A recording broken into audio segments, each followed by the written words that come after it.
Yeah, well, I woke up at a time or two, so lightning flash me. I'd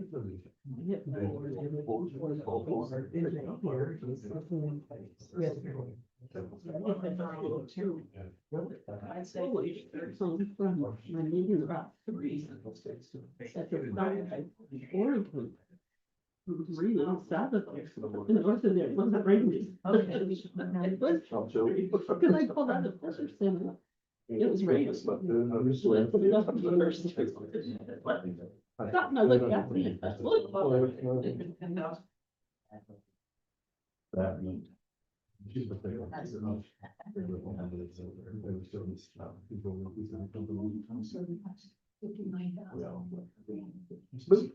Oh, so much better leaves on the tree. I know.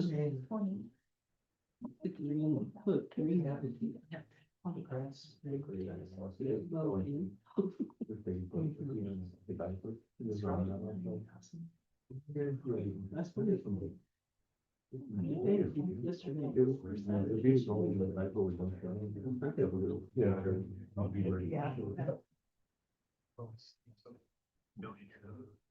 Awesome.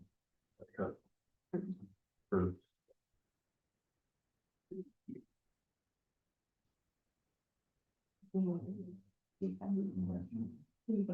It's 5:35, I'd like to call the meeting to order, if you would join me in the pledge of allegiance.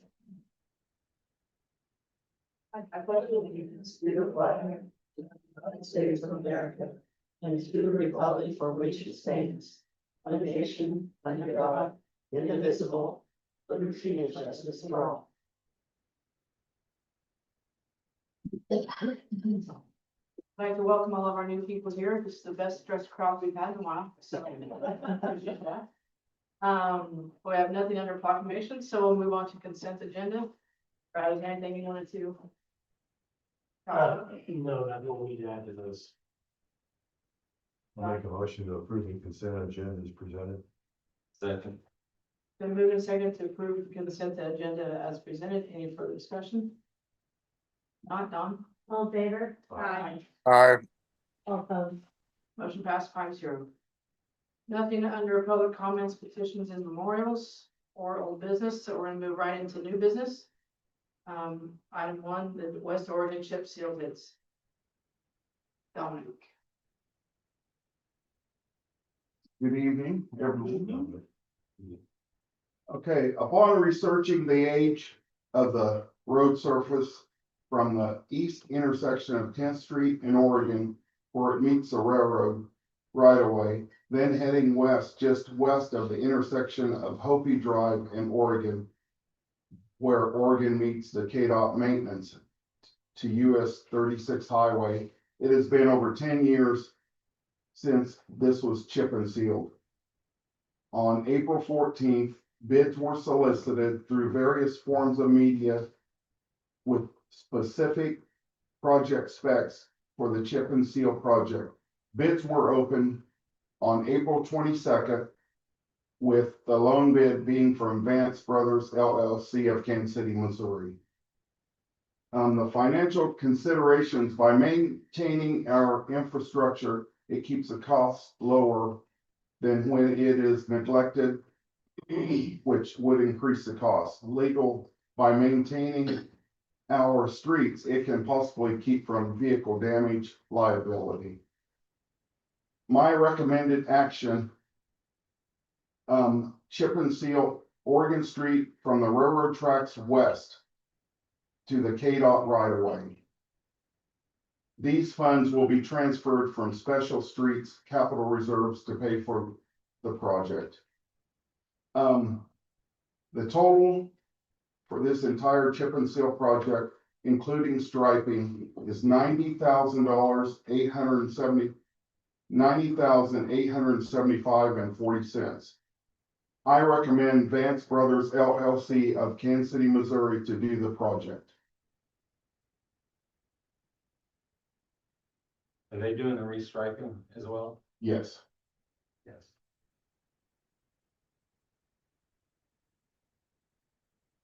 Any other questions for Dominic? Is there any public comment? I would entertain a motion. I'll make a motion to chip and seal Oregon Street from the railroad tracks west to KDOT right of way. The total of this entire chip and seal project, including striping, is $90,875.40. I recommend Vance Brothers LLC of Kansas City, Missouri to do the project. I'll second that. Been moved and seconded to approve Vance Brothers LLC of Kansas City, Missouri to do the chip and seal. Any further discussion? Not Don? All in favor? Aye. Opposed? Motion passed 5-0. Moving on to item 2, software bids. Don? Thanks. Thank you, Don. Thank you, Dominic. Okay, I'm excited.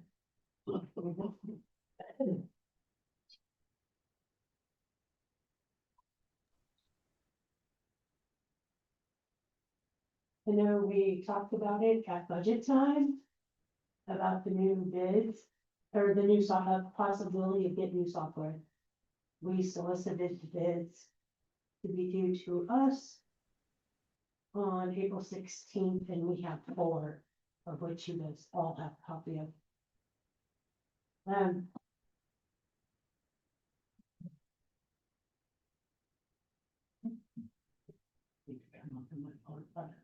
Anyway, first of all, I want to go back to the issues we have had with our current software. Today we looked it up. They have been for the last 2 years charging us for their switch over to Yeah, so, yeah, that's, front desk. And we still don't have front desk. The last thing that I have any contact about front desk was the CPA who come in when there was a switchover sequence. He created a crosswalk to clean up our chart of accounts. And I asked G-Works about utilizing that crosswalk he had created. And they came back that that was gonna cost for them to do. I countered and said, could you show us, first of all, what's the cost? And second of all, if it's too much, could you show us how to do it and we do it manually? I never heard back from that point. So we still do not have the new software that they are charging for us. Charging us for it at $39,000 a year per month.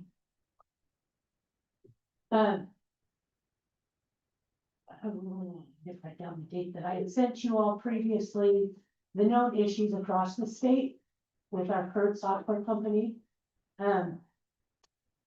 Today I just figured, I took the bank statement from February.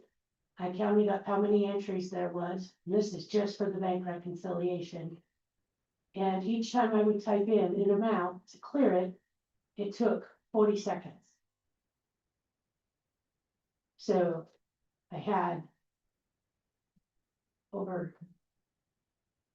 500 entries that I had to wait 40 seconds for each one to clear. And that's just one module. I'm just trying to explain our stresses of it. Municipal court had issues in January, and this was the email. They reached out, they put in a ticket. And the reply from the software client success representative was, this is year end and every city is needing something right now. If you don't mind, we got that one working. Please open a ticket in 30 days. So, our struggles are there also in trying to get prepared for the audit this year. I thought we had this fixed. In fact, 1 year ago, I got the email, still saved it, April 29th, 2025, from G-Works about correcting this $820,000 dollar when we close the street sales tax and put it into our general checking. It's still hanging out there, so our books are almost, well, that much off for sure.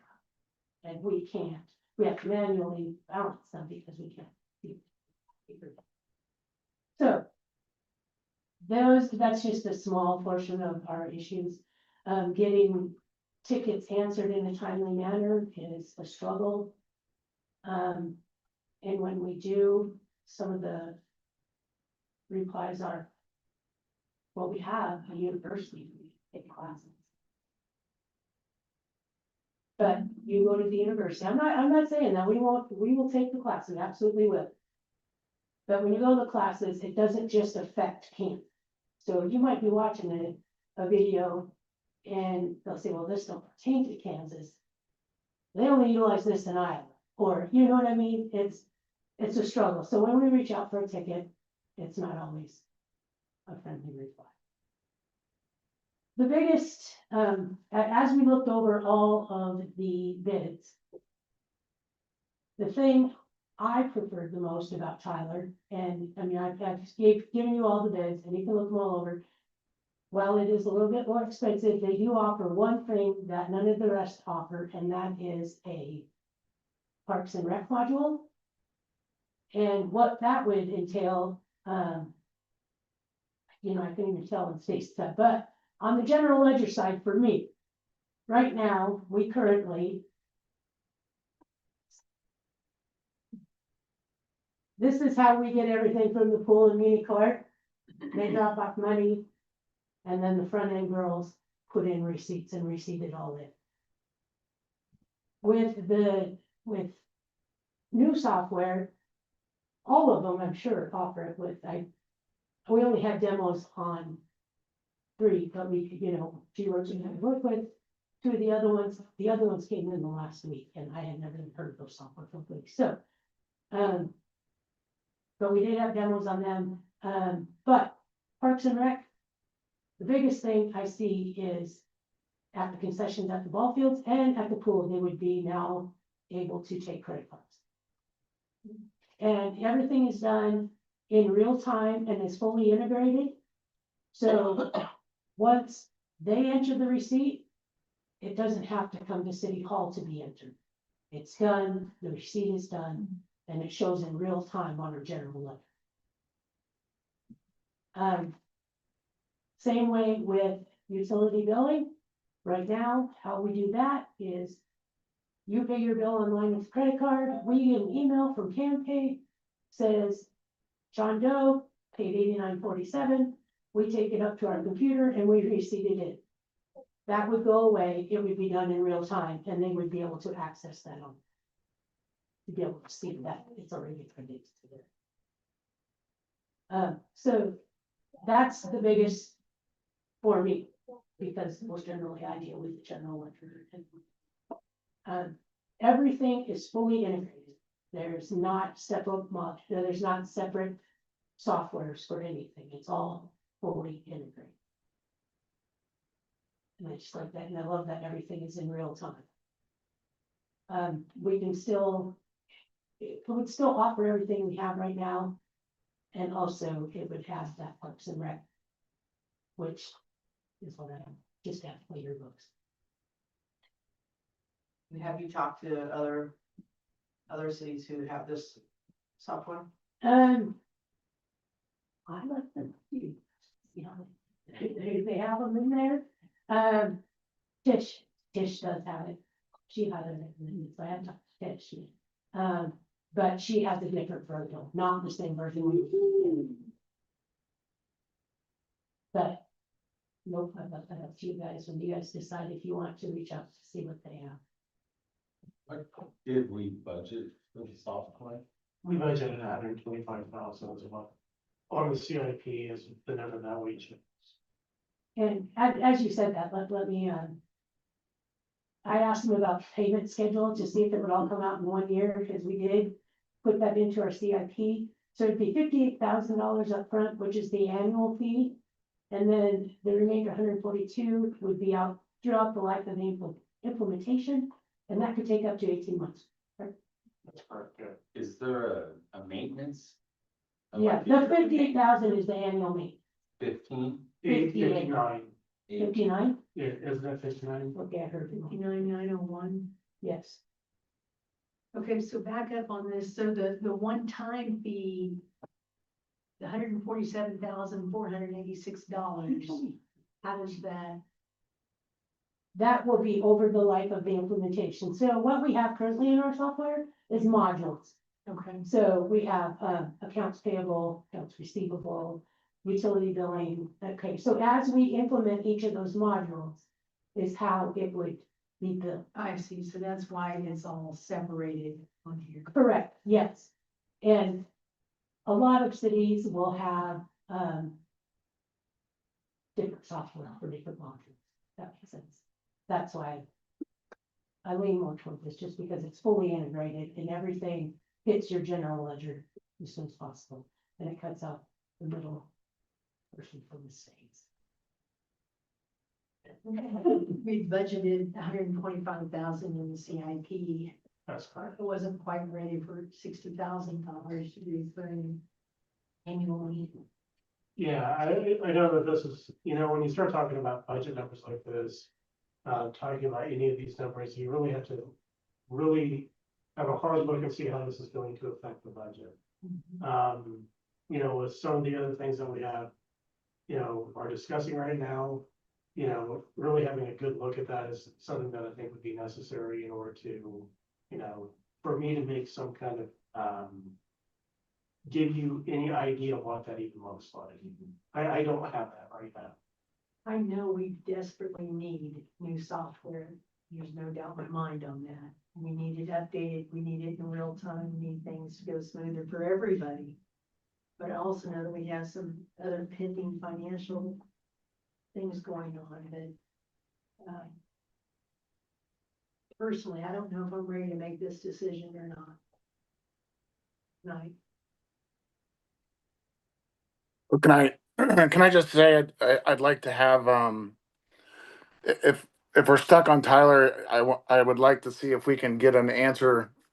I mean, counties do it all over where we just piggyback off of the county's program. Brian, I asked him that today. And the only thing the county has is the time and attendance, which is our time clock. So they use They this have for the the, AX400. so they're using this for their appraisals though, too, right? I'm pretty sure they are. The executive from Tyler Technologies, because we asked that, we called him today to ask him that specifically. Brad, he stated only time and attendance, correct? That's what he said, yes. Okay, well, I mean, I would just say we should look into this, and because from what I read, Tyler's used for a lot bigger towns than what we are, and BSNA is a much better comparable system that we should look into. If you do the math over 10 years, Tyler's $410,000 more and that's if they keep the price, the current pricing, which that everything's gonna go up. So I would just ask, let's table this, or I'll make a motion to table this, and let's get some more information on possibly maybe working something out with the county. And I've done some reading where if you do the same thing with the county and maybe they can upgrade, I mean, let's look at some options is what I'm saying, but you can save 30 to 60% off that initial cost if you're just tying on to another company. So I think that we need to just table this and get some more answers. I wasn't quite ready for we approved the money to buy new software, but I wasn't quite ready for $60,000, $59,000 a year price tag every year moving forward. So I'm just asking, let's table this and let's not jump into anything real fast, and let's get some more answers before we move on this. There's a motion to table, is there a second? Second. Been moved and seconded to the table, a discussion on the software bids till a later date. Is there How long is this bid good for that we were given? We'll have to look at each one individually to see how each one is. But with that being said, I am inviting each of you to come in and see our day-to-day operations, sit with us. And to see just how our software works and the issues we have. Sounds like it's a I'm nice struck. And Don, I'm not taking away from that at all. Oh, yeah, I understand, but I just want you to see it. We need to update it, but also, there's a lot of information in these bids and proposals, and I've gone over it as much as I possibly can. I'm just not comfortable yet. I understand that, but I just want you all to know the invitation's open. If you want to see how our software thing works, you're welcome to come. Okay. That was a big statement. Just saying 40 seconds to clear something out, 5-minute entries, that would just, not a bad day, that would be really bad. It's a real waste of time. is what I say. It is, and I do notice this, and I mean, I agree with everybody else that we need to continue looking into it, but I also. Remember that we're already paying 39,000 for a year for a much inferior product, so. Like I said, I understand we still need to research and check more, but let's keep that in mind, there is gonna be a yearly price no matter what, I assume. Okay. So we'll just have to see what's. Well, the BSNA program is $20,000 a year. So if that option would work, we would actually be saving the city $20,000 on that one. And with that being said, in my office, I have it broke down to what each one offers across the board. I mean, I got it on my today. And where one thing isn't covered under one, or if it's covered under, I just did X. I mean, it's quick. I'm not gonna read. My hand got really, and I'm so many books here. But, that was just something quick that I went over when we got them. And a quick too, but when located on my whiteboard, I'll turn it around so you guys can look at it on the way. That'd be good to see. All right. Thank you, Don. All in Okay. favor? Aye. Aye. Aye. Motion passed 5-0. Thank you, Don. That's it. Okay, moving on, item 3, the MIH agreement, Brad? Yes, so the MIH agreement, the document we have for you is part of the grant process that we have. And so when we were awarded the MIH agreement from the Kansas Housing Resources Corporation, this is part of that $650,000. This is a $650,000 grant. There are some legal considerations when looking at an agreement like this. There'd be a period, there'd be a lot of record keeping as it came to something like this. We would have to keep, preservation of records, concerning eligible activities for 2 years. These are the types of things that we do anyway. I mean, we preserve these types of records for any project that we do. And so this isn't really new to us. And the only other thing that we would have to have a record of is if there is who is actually living in these duplexes. They would have to meet those income requirements. And once again, then it would be that 60 to 150% of the area median income. And so we would have to, in that requirement, the developer, the builder, the owner is required to verify that income, at the time that they move in, and that's based off of household size. And so they would be required to verify that at the time they move in. And then after that, there's no other requirement for them to re-verify that every year, for example. But we'd have to keep those records for 5 years. You said they're not required to re-verify every. They're not required to re-verify every year. And so I wanted to point out those legal considerations. And so, like I said, in order to move this housing project forward, this would be the next step. My recommended action is to approve the grant agreement from the Kansas Housing Resources Corporation for the $650,000 medium income housing grant to support the Villas of Beautiful Maples project and to authorize the mayor to sign the document.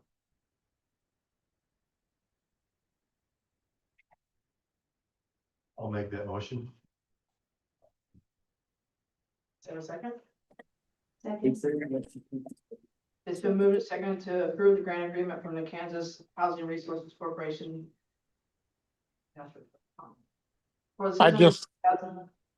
I'd just like to say that it says in this contract that if we default on this portion of it, this is the part that will ruin, our chances of having any grants after this. So I would also, I think the smartest thing to do would be to, table this until we get some answers on how we're doing this.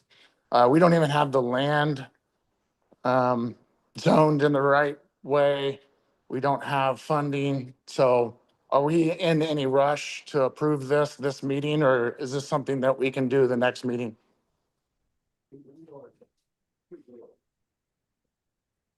I don't know the answer to that question directly. I know that this is, something that there are time requirements that are involved with this. I had asked about what those kind of legal requirements were as far as, would the city be responsible to pay the money back, say if something happened like a couple of years down the road? I was able to ask that question to KHRC directly. In which they replied that there would be no responsibility to pay back funds. And they said that those grants are distributed as the benchmarks are met. So when basically as that construction is going on, and that is their absolute last resort in a situation like this, that they do the best work with a city to find a solution. Because their goal is the same as, our goal is in this, and it's just getting housing online for Iowa. But I wasn't able to ask that question, I guess, about the time requirements. I just know that this is, the necessary next step. This has been brought up to me in a meeting that we had with KHRC a week and a half ago, that this document was needing to be approved. So that's why we're seeing it tonight. Well, I'll make a motion to table this. Brian, there's already a motion on the table to approve. It's been moved. Okay, well, is it, well, I mean, I guess it is what it is. You vote about it, and if it closes, then we're done with it then. But I think that it's just smart. We've learned already that we're in too deep. The public has shown that they're not in approval, and moving forward with this is just one more step that we're doing things out of emotion instead of reason, because we don't even have a way of paying for this or what we're doing. Again, we don't even have support of our zoning committee yet. The list goes on of reasons why this should be tabled for 2 weeks. If we don't even know that there's a time requirement, no reason to do this right now. So I hope everybody keeps that in mind when we vote. Is there any public comment? Yes. Okay, come on up, Tony.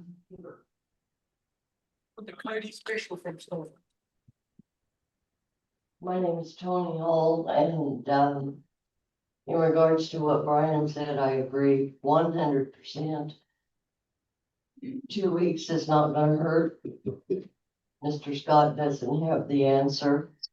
If he thought there was a problem, he would say so. So give us 2 weeks. The community has already said that they're definitely not for this. And for some reason, some of you are wanting to push this through. Give us a chance. I agree with Brian's. Can I just say that the next planning commission meeting is Tuesday, May 12th. We had to give them 20 days after we gave them notice. And so their meeting will be Tuesday, May 12th. They have applying to the 20-day notice. I'm not really sure what she is saying right now. I'm sorry. Just that the next planning commission meeting is May 12th. Yeah, the planning commission meeting is May 12th. To keep in Yeah, compliance with the 20-day notice I had to give them after the last meeting.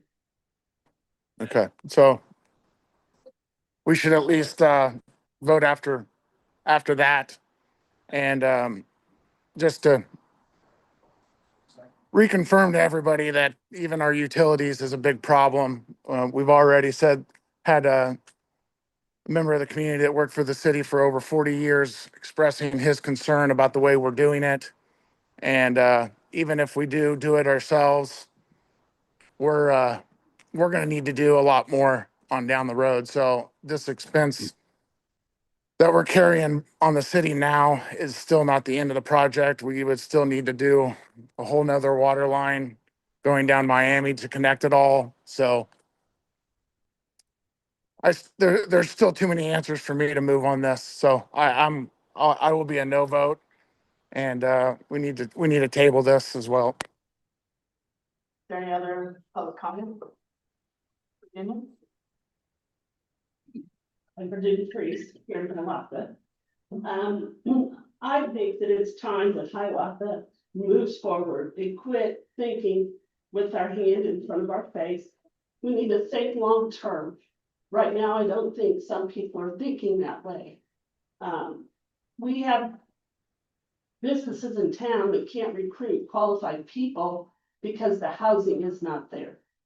I believe if the village goes through, they will be filled.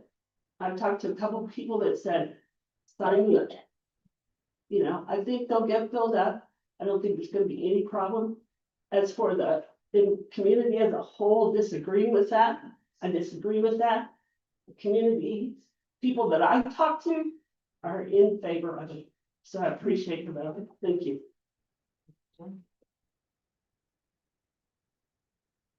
This has to do with the grant application, right? The grant that we're getting. This does, yes. This is about the grant that we were awarded, yes. I don't see why we can't.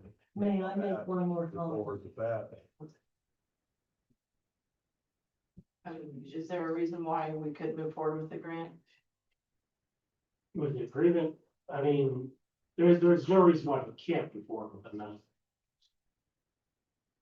Tony, did you have one more comment? Actually, I have a question and then maybe a comment. Okay. Well, my question is will there be a geo bond on this? By the way that we were looking at, in the discussions that I've had with the developer over this last week, especially coming out of last Monday's meeting, when they were taking on when they were, agreeing to take on that street, construction. I haven't seen that, amended agreement yet. But that's what they talked about last Monday. That's what the developer talked about. With our talk, they did, yes. And so with our cost, if the city does it at $154,000 or just under $155,000 for the installation of the water line and the sewer line, I don't think that it would make a lot of sense for the city to take out a geo bond on this. And so those types of funds would be better suited to be paid for out of other existing city funds. Now, that I can't make that decision. And so really that decision is up to the commission to make on how they would like to move forward with this. Whether they want to, if we have to bid something like this out, we very well may need upon. If the city does this themselves, if we do our own labor, buy the materials, that we will not. As long as the developer takes on that speed that's right. So what I'm hearing you say is that if the city does not take out a geo bond, that you would have to find somewhere else just take money out of the budget. Yeah, and I'm talking, But yet she needs desperately a new system. right, There's streets that need to be maintained. There's other things that need done. But you're gonna rob Peter to pay Paul and you don't have the money to do that already. So I don't see this working. we do. And some of those questions that were asked at the town hall meeting, I don't know where they came from, but the residents' questions weren't there. Some of them were, but not all of them. And I know that for a fact. Some of the HEFA members didn't even know what was going on, how many duplexes were gonna be built. So nobody knows what's going on between the city, Effet, and residents. I think everybody, as someone said, needs to be informed, needs to be educated, and it's not happening. Nobody knows what's going on. As Brian said, the zoning committee hasn't even said yea or nay. Please consider your vote. I know that some of you are gonna vote one way, some of you are gonna vote the other. It's a hell of a game. Been there, done that. So good luck with your morals. Well, and just a reminder, we still do not have the word from the school or from the county that they will accept the RHID. So I don't see how we can move forward with anything until we have that. That is a major part of the funding that will be used to pay for this. So we don't have a plan and we don't have the money as it sits right now. So we need to table this for 2 weeks. So I guess the question I have for you, Brendan, that if we were to vote on this and if it passed, and then the city or the school district and the county said no to the RHID, are we still on the hook for this? I mean, what is the danger in that? So really, where our danger lies right now with that is that we are on the hook with the agreement that we've agreed to with the developer at this point. And so we've already agreed that we are going to be doing this development. We've agreed to the terms of this development as far as what we were going to be doing, which included the street back. And so this is just nothing more than the agreement that the grant agreement. And so really where the danger lies for the city is in that agreement with the developer. Not so much in this agreement, but in the agreement with the developer. And so when we're talking about the RHID and things like this, in order for us to have anything to even present to the county, to the school district, I know that's something that the developer is doing. They're helping us draft out our HID plan. And really all that means is you come up with the qualified expenses of what that can be.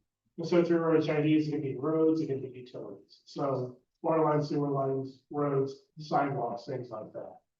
And so those are acceptable within our HID plan. Once we have that RHID plan in place, that's an ordinance that would be through the city by law. And so before we would pass an ordinance such as that, you would want to present that to the school district, to the county, so they know what's going on. So they know what those numbers look like, know what that plan is. As far as the developer, taking on the road part, that's part of it for us that kept it from, us needing to go for a geo bond or any kind of bond or something like that. But I have not seen that agreement from the developer as of right now. We have been in discussions with it this last week. I know that they were in discussion with a few of their entities. I think they're right now waiting for, some more confirmation that they need before I see anything like that. But really, that's where our danger lies at this point, is that we have contractual agreements that we need to uphold by our developer. It's just like all these pieces have to fall in place, and it's just that to get the timing, we just can't get the timing to work the way it would ideally. I guess you have to show some faith in it. But I don't think it will hurt to table it 2 weeks.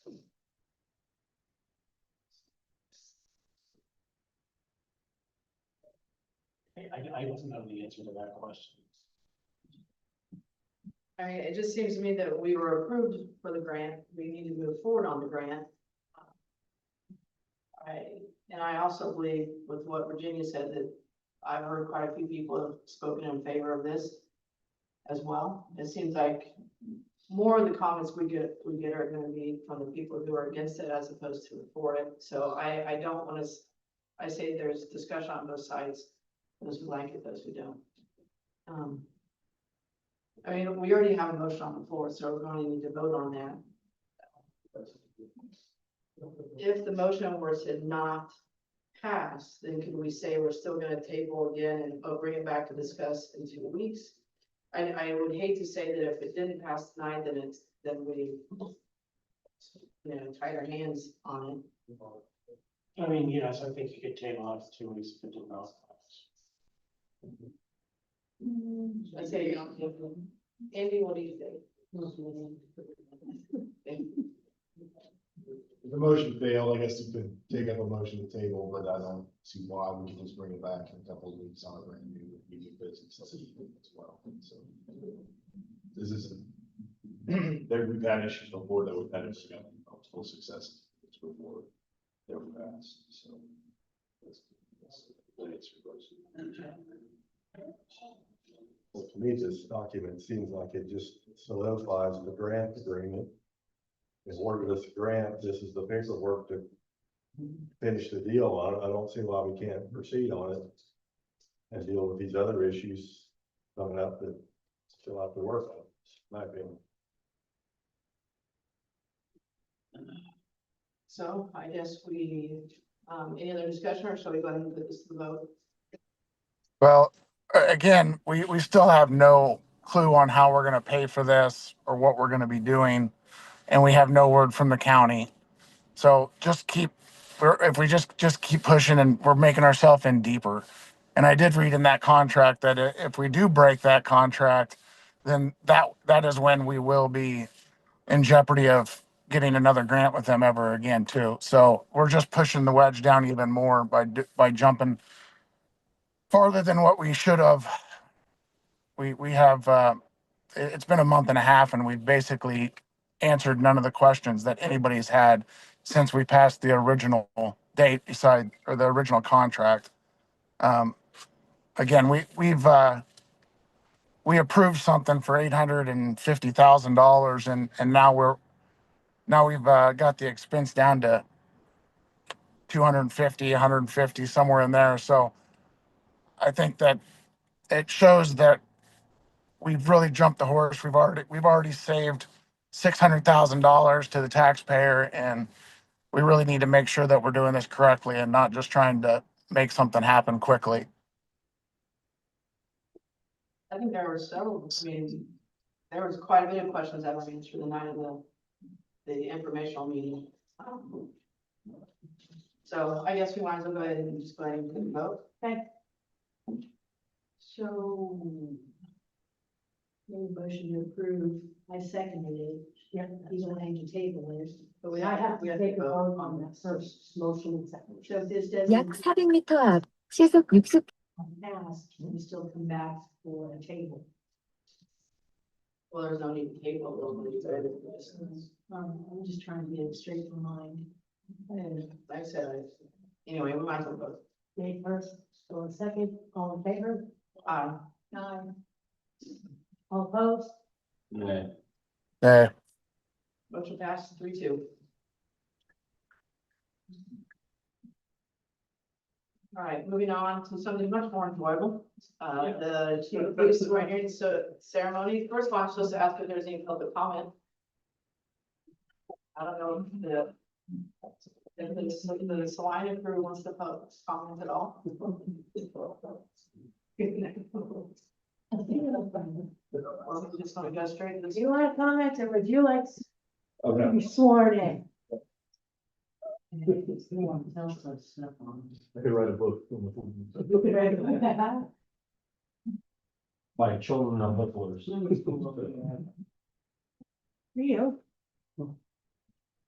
you want to go up here. Yeah. you get all the media. and- Paparazzi, it's all over the place. Yes, it is. This is good stuff. Yeah. I David Milloway, do solemnly pledge do solemnly pledge that I will support the Constitution of the United States that I will support the Constitution of the United States, and the Constitution of the State of Kansas, and the Constitution of the State of Kansas, and faithfully discharge the duties of Hiawatha Police Chief. and faithfully discharge the duties of Hiawatha Police Chief. So help me God.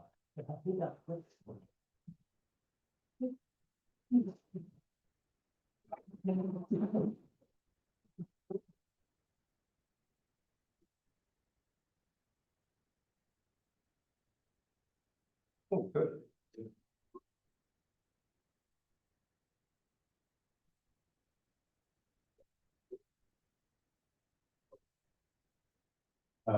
Commission, my family, thank you very much for this opportunity. I'll do my very best to make you proud and do the very best to improve our organization, to make it everything that you want it to be. On behalf of my family, I really appreciate the opportunity to be here with you guys. Like, if I could introduce. Yes, please. Yes. My wife Heather, she's been putting up with me for how many years? Yeah, almost 30. She reminds me on a daily basis that I always. School systems. Yeah. My oldest son is David Villanueva as well. So if you want to blame somebody, you blame him because he has the same name. His beautiful wife Chelsea, and that right there is Finley, the precious one. They're both up here from Topeka. My best friend, or I'm sorry, second best friend, I better be careful, is the mother of my two big boys over here, Terry. And my second boy is Chris Villanueva. He's a federal probation officer in Durant, Oklahoma. So they've made the trek up here. In addition, my youngest son is on YouTube. FaceTime, I'm sorry. Because he's very modern, and that's what he's doing. And my daughter's YouTube, and she's down in Kansas City. So thank you very much, folks. I do appreciate your time. Thank you. Thank you. I had to laugh over this weekend. I was working at Walmart and Officer Johansson and I were standing out front doing a prescription drug thing, and here comes Chief and Heather, and before you knew it, Chief's pulled Officer Johansson aside, and they're talking guns and ammo and I don't know what all. Heather and I are on the other side talking education because she's gonna be our 5th grade ELA teacher. All right. So it was just kind of, just had to laugh with the police stuff, was pretty important, the school stuff, so it was great to see you all in our community, so. Commissioner, do you have anything else to add? Welcome. Glad to have you. Okay, moving on to communications, anything? Yeah, so I have a few things here.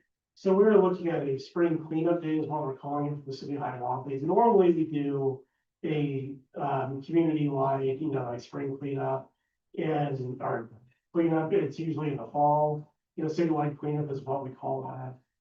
This year, I know that, Brian Shepherd had actually brought this to my attention that he saw a town that did this. I thought it was, pretty cool, something I really wanted to try. And that was, the town that he was talking about. It allows residents they otherwise can't get an appliance, a big bulky item down to the cleanup site, down to where they don't always have that ability. And so they could call in, get on a list, and the city would come around and pick up at least one item. And so I'd like to try that this year, spring cleanup, kind of help start cleaning the town up. I'm going to volunteer that day. That's going to be May 9th. So information that we'd like to get out there. So I just kind of wanted to bring attention to that. As far as the traffic signal goes, we have bids out for that. We're going to be opening those up May 20th. Because that's when bids for traffic signal are set to be open. And of course, we have the Susie McElroy dedication, and that'll be on Memorial Day weekend. It's on Saturday. That would be, let me look at my calendar real quick. That's going to be May 23rd is going to be when that Susan McElroy dedication is at the pool. And so we have information out there about that already. But I'll have more information as time comes on. So we've been busy trying to get, the pool ready for, that dedication as well. And so under communication, that's what I have tonight. Any questions from the commission? Okay, moving on to governing body comments. I have a couple. No, number one, I want to thank both Brad and Michaela, for the amount of work that went into putting on the informational night that we had last Monday. It was well attended, lots of good questions and discussion, and that takes a lot of work for it to go off smoothly. So thank you very much for that. The second thing I want to talk about is, and this may be a little difficult, this past Saturday, our community lost a very wonderful person, in Chris Diller. He was, an educator, special education teacher for 18 years for Hiawatha High School. You know, he worked for me for 12 of those years. Not only was he a special education teacher, who I can guarantee there's some kids out there walking around with a diploma that never would have had one if it weren't for Mr. Diller. He's also the Stuco sponsor. I walk in this classroom in November and see the Christmas tree already out, ready to celebrate. Stuco sponsor, he's been a football coach in various different levels. His wife Heidi, of course, is our elementary music teacher, and so they are a very big part of our education community. And then, of course, you can't talk about Chris Diller without talking about his role with the Parks and Rec. And if any of you have Facebook, you should really check some of the posts that Stacy Jasper has done for Chris. He's a DJ for many of the events that she has throughout the year. Started helping with Terror on the Trails, and then, of course, you can't talk about Halloween and the haunted house that the rec has put on the past however many years without talking to Chris about Chris Diller. And it just always amazed me because he's the quietest guy and yet loves Halloween, and was instrumental in planning that thing. And I think half the stuff in there was things that he owned. So I just ask you all to keep his family in your prayers, with his wife Heidi, his children, Brandon, son, Taven, and Jessa, and also the remainder of his family. Thank you for that. Dave? I'd like to thank Brad and Michaela also for the information meeting. I think there were a lot of things that were straightened out with the correct information that had been going around that wasn't quite right, and a lot of people got their questions answered. A lot of information was shared, so thank you for doing that, Brad. I know it was a lot of work. Okay. Tom? I have nothing. You said it all. Brian? Yeah, I've had, for about a year and a half, I've been trying to get the northeast runway rolled and get that up to date, so that it can be used. We have 약 400m 앞 Gordon.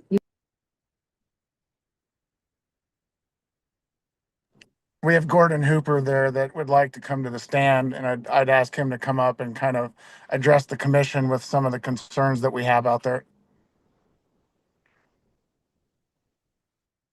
Hi, it's Gordon Hooper. We discovered some issues that I wasn't able to find before last Monday, so I didn't officially become the agent tonight. But on Sunday, I went to the airport to fly my airplane out of the airport and discovered the runway out of service. Talked to Commissioner Shepherd about it and Commissioner McNorth. This morning I met with Brad and Dominic. At some point last week, the city workers moved topsoil from the middle of the runway, and then appears they hauled a bunch of gravel in and attempted to do something. There's a lot of rocks on the runway. There's a big pile of dirt in the runway. At the time I discovered it, there was not a NOTAM closing the runway, which is a pretty severe violation of a lot of FAA regulations. I've got a list of several violations that the city is probably in violation of at this point. Right now, there is a NOTAM in place, at least for the next day, if you want to get defined. I did extend that for a period of 2 weeks, just trying to, in talking with Brian, he's pretty up to speed on what FAA regulations are. I mean, he's really an expert on that. And so by his recommendation, he said I probably ought to extend that for 2 weeks, so I did today. So I believe that goes through 2 weeks from today, so May 11th, I believe, maybe. The next major question will be, what is the plan to get the runway back in a usable condition? And so I know Dominic had some discussion with Nick after today. Can you come up and kind of speak on that?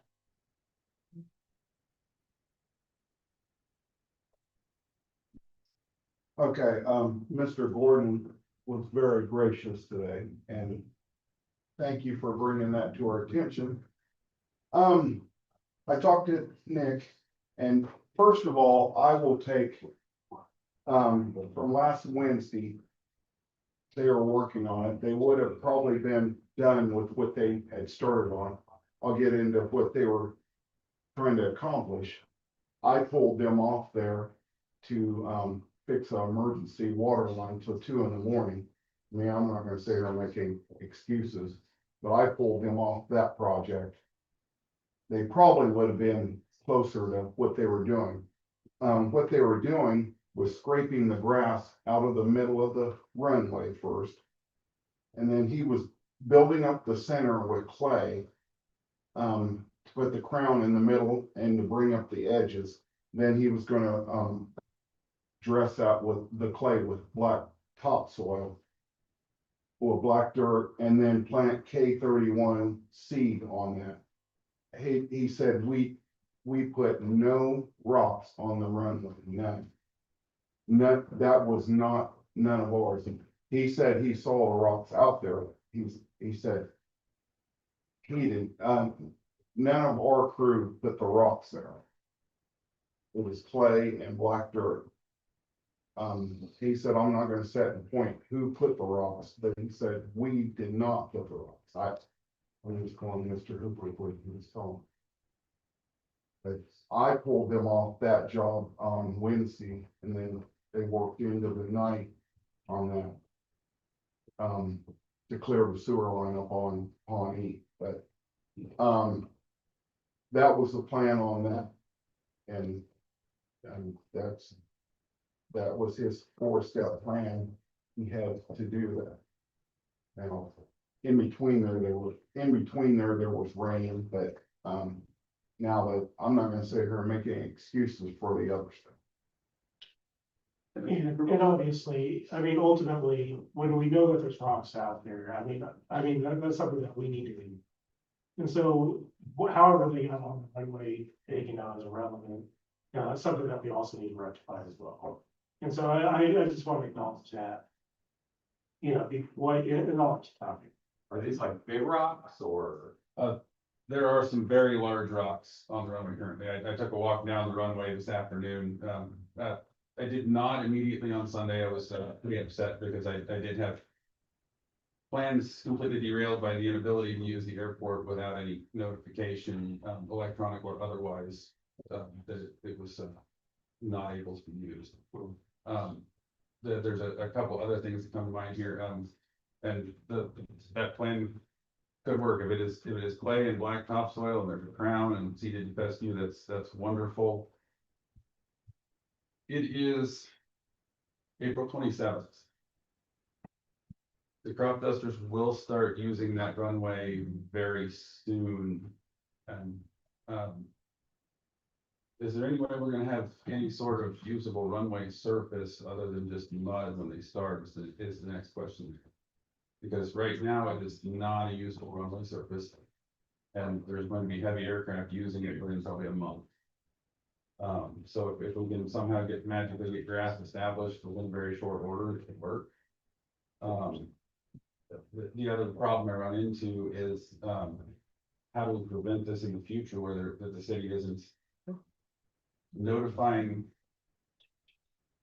people that have planes at the airport, notifying the FAA, properly closing the runway. There should be large lit X's at both ends of the runway right now, they're not there. I got very upset when talking to the owner of my airplane, and he and I both came to the conclusion that the city was frankly trying to get someone killed. If either of us had discovered this on a return flight, to the Hiawatha Airport at night, we would not have seen the large pile of dirt in the middle of the runway and would not have had any notice that there was anything there. We would have sent the rest plane. Very significant. Now, that's us that are locals to the airport that know the airport. This airport is open to use of any plane nationwide. I've landed at many airports with little to no notice myself, as things have happened where we've had to make an unplanned stop. You can electronically bring up notice for an airport on your way in, and there was no notice of anything. Someone could have gotten a very unpleasant surprise. Much worse than me finding it when I went to the airport. So the city needs a plan in place to prevent this sort of thing in the future. You're right, we are very fortunate that something negative didn't happen, and that's, I'm gonna stay on that we were lucky, and so. Now, I mean, phrase I use a lot is know better, do better. Right. So I would hope that we will do better. The other thing in my research that I was looking at, I think the city, before doing major runway work, is supposed to give the FAA 80 days notice. It does put you in jeopardy of being able to get airport grants. Just something for the city of Peoria. And I would encourage you, I mean, that now they know, I mean, that if you see things, the person to go to is Brad. Is to go immediately go to him, and I never seen his door closed, and that would help us do better.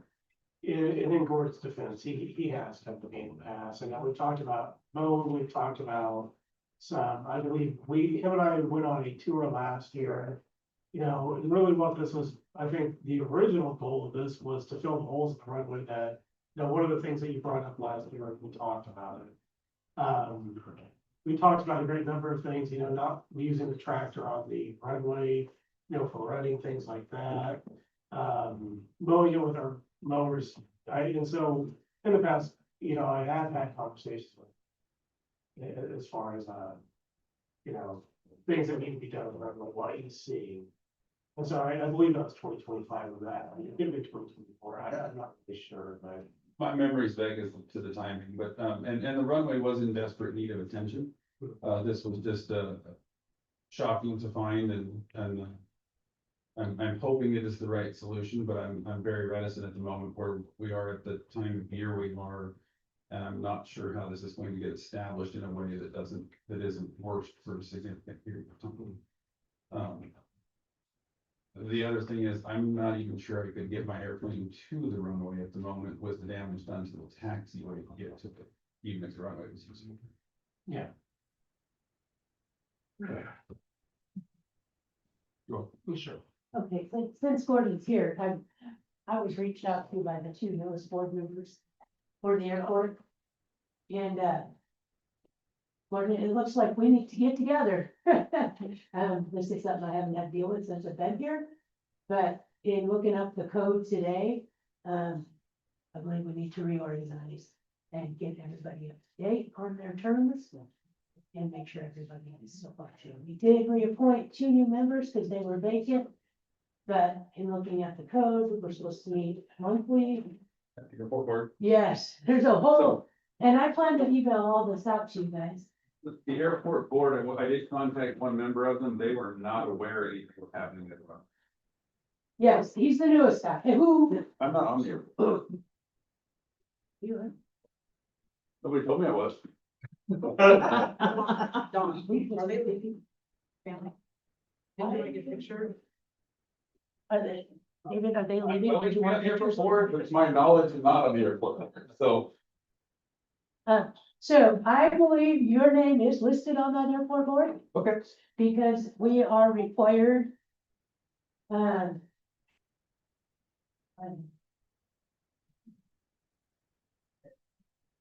have a list of the members. I don't see his name on it. I don't think I'm a member. I am, and I don't see your. Oh, you have the list of you, okay. Like I said, I don't think I'm on it, I'm waiting, but I don't think I'm on it. Maybe it's because I looked through documents, tons of documents today, trying to come up with this. And, but there are so many within city limits, and it has to be some that actually use the airport itself. So we have to have city residents and people who use the airport. It's all new to me, but I found it all today. I know when they were looking for more members recently, they were looking for city residents. And I live a mile outside city limits, so I didn't apply. And maybe that's why, because I had your name listed as somebody to contact me. But I was going through the list, and we do need to get it all updated and, it's on my now list of to-dos. But it looks like they can create a lot of that. What we need to do, the guidelines, whatever. And then you guys are actually the governing body, it's the one who oversees them. So I'll get that information up to all of the members. I'll get it out to you, so we're all in the know of everything. Hopefully moving forward, we can all be better. Sorry. Educated on. And make sure you're using the 24-hour rule, not talking to us right away, because that might be a thing kind of. I actually did attempt to contact, right away when I found out, I did attempt to contact Brad and I did get a hold of Mr. Shepherd. But that was on the, we need a notice issue right now for safety, right? That was why I made an instant attempt at contacting anybody I had a number for, and I believe, Mr. Shepherd got me your number so I was trying to find somebody to shut the airport down before somebody got hurt. Could have been catastrophic. Yeah. Could have been catastrophic. Yeah.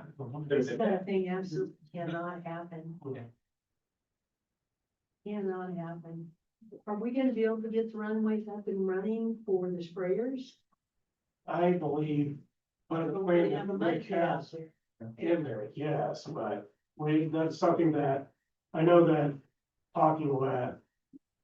I haven't had all those conversations with our public works here. I know that there have been other conversations that have been going on. And otherwise, with people that have knowledge of, aviation, things like this, on what we can do to get that runway usable in a short time period.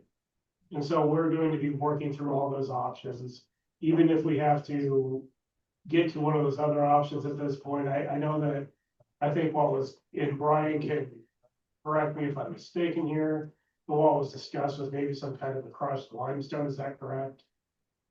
Yes. And so something that you could get on the runway itself that packs down, that doesn't damage the planes themselves. I believe that there's, drawbacks to going that route. Obviously, I think getting grass on it would be option A, but if we need to do something else, I believe there's a way to get that done, yes. If you have it professionally installed, the grass seed, and not just spread it out and hope that we're gonna have good germination rate. That's the best thing, is to get it in the soil. It's gonna grow faster. Yeah. Generally with grass, it is best if people can stay off it for a bit. I don't have an airplane sitting there to not be used. And right now I can't use it because the runway is not usable. I actually did have somewhere I needed to go in it on Sunday that I was unable to go. So more than just crop dusters, there are those of us that do use the airport, both for business and personal reasons, that we're currently not able to use. And my airplane is currently trapped there, and that's a problem. With some notification, I could have gotten it to another airport, and left it there for the interim if need be, but it is currently unusable because it is trapped.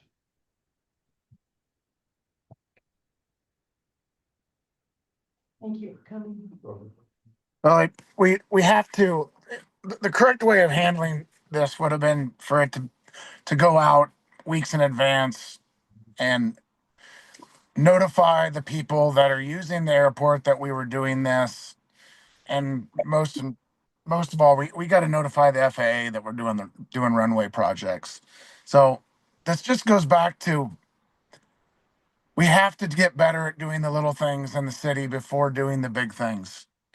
And we're not getting it done on the little things. And quite honestly, this is a big problem that we've created. All of the spray companies have reached out to me. They are upset. They are concerned. They're going to be flying several thousand acres of land that they use this airport for. So it's very upsetting to me, and we're very lucky that someone didn't get seriously hurt. So again, we have to get better with just doing the little things. Um, I can't stress that enough. So that's all I have today. Or, I think everything has been said. Thank you. okay, so. I would like for us to go into recess for about 3 minutes, 3 to 5 minutes, so we can get some pictures with the chief. And then after that, we'll adjourn the meeting for the police dispatch and housing workshop. Did I make that a motion? And this motion into recess. So motion recess. Motion to recess for 5 minutes. Second. Moving second to recess for 5 minutes. Any further discussion? Not. All in favor? Aye. All right. All opposed? Motion passed 5-0. Thanks for your time.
He's called all his kids. So we don't, do we vote on that?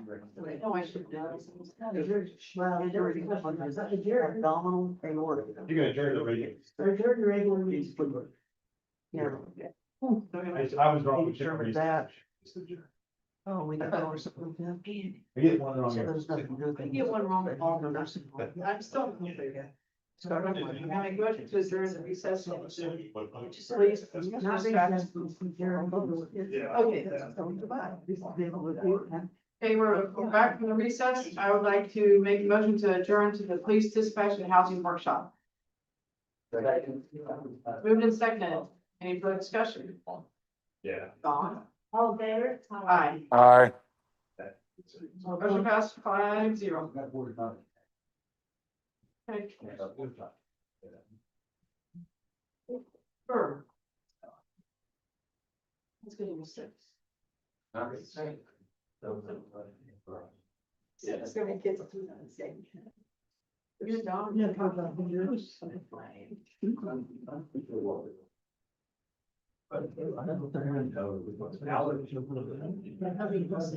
So videos taking out. I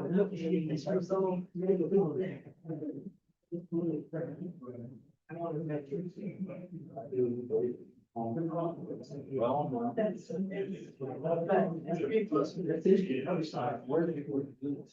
I know, I guess. Just stay here. Okay. Onward, and it'll be on the wall. Good. They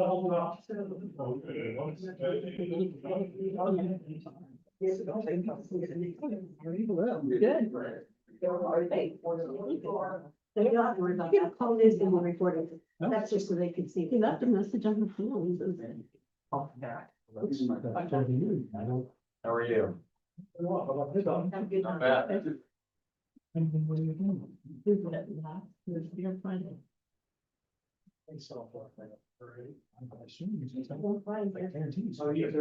I didn't talk to Richard, right after we talked to him, on him. Well,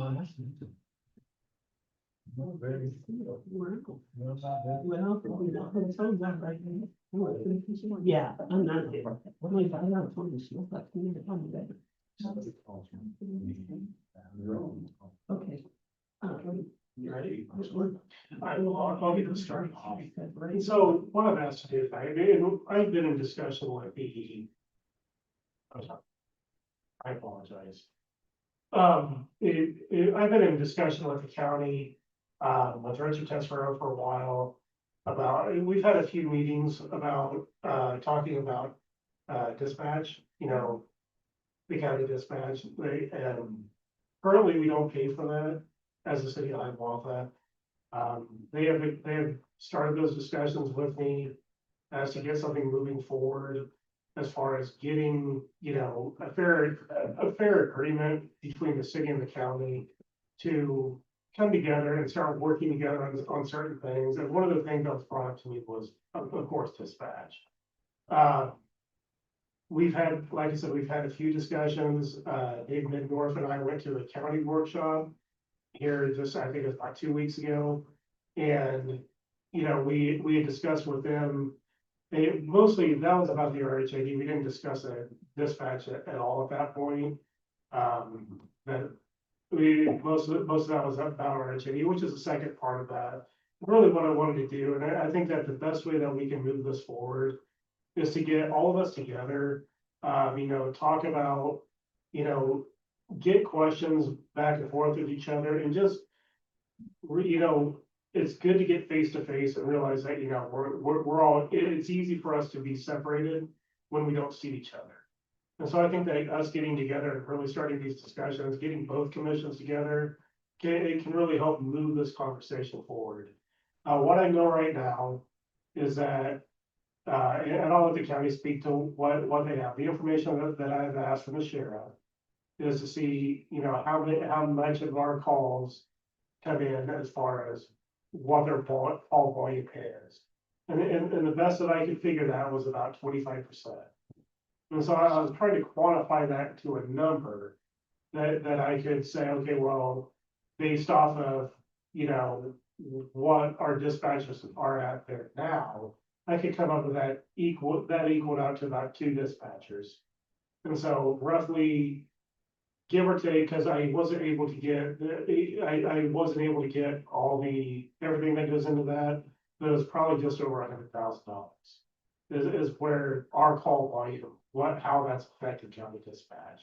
And so I want to invite the county, and please come up closer, we can all get it in a little bit closer here. And I would like to invite the county to, discuss from their side, how that's affecting their budget, and kind of explain, getting that conversation started from their side on what we're trying to achieve. So I'd invite anybody to come up. I guess that means I have to sit here then? I want us to sit. You can hear me. You don't have to speak there. the first time I had trouble with Brian. Brian, okay. We can move that up to the tape too. Well, if you don't mind, I'm gonna have a seat.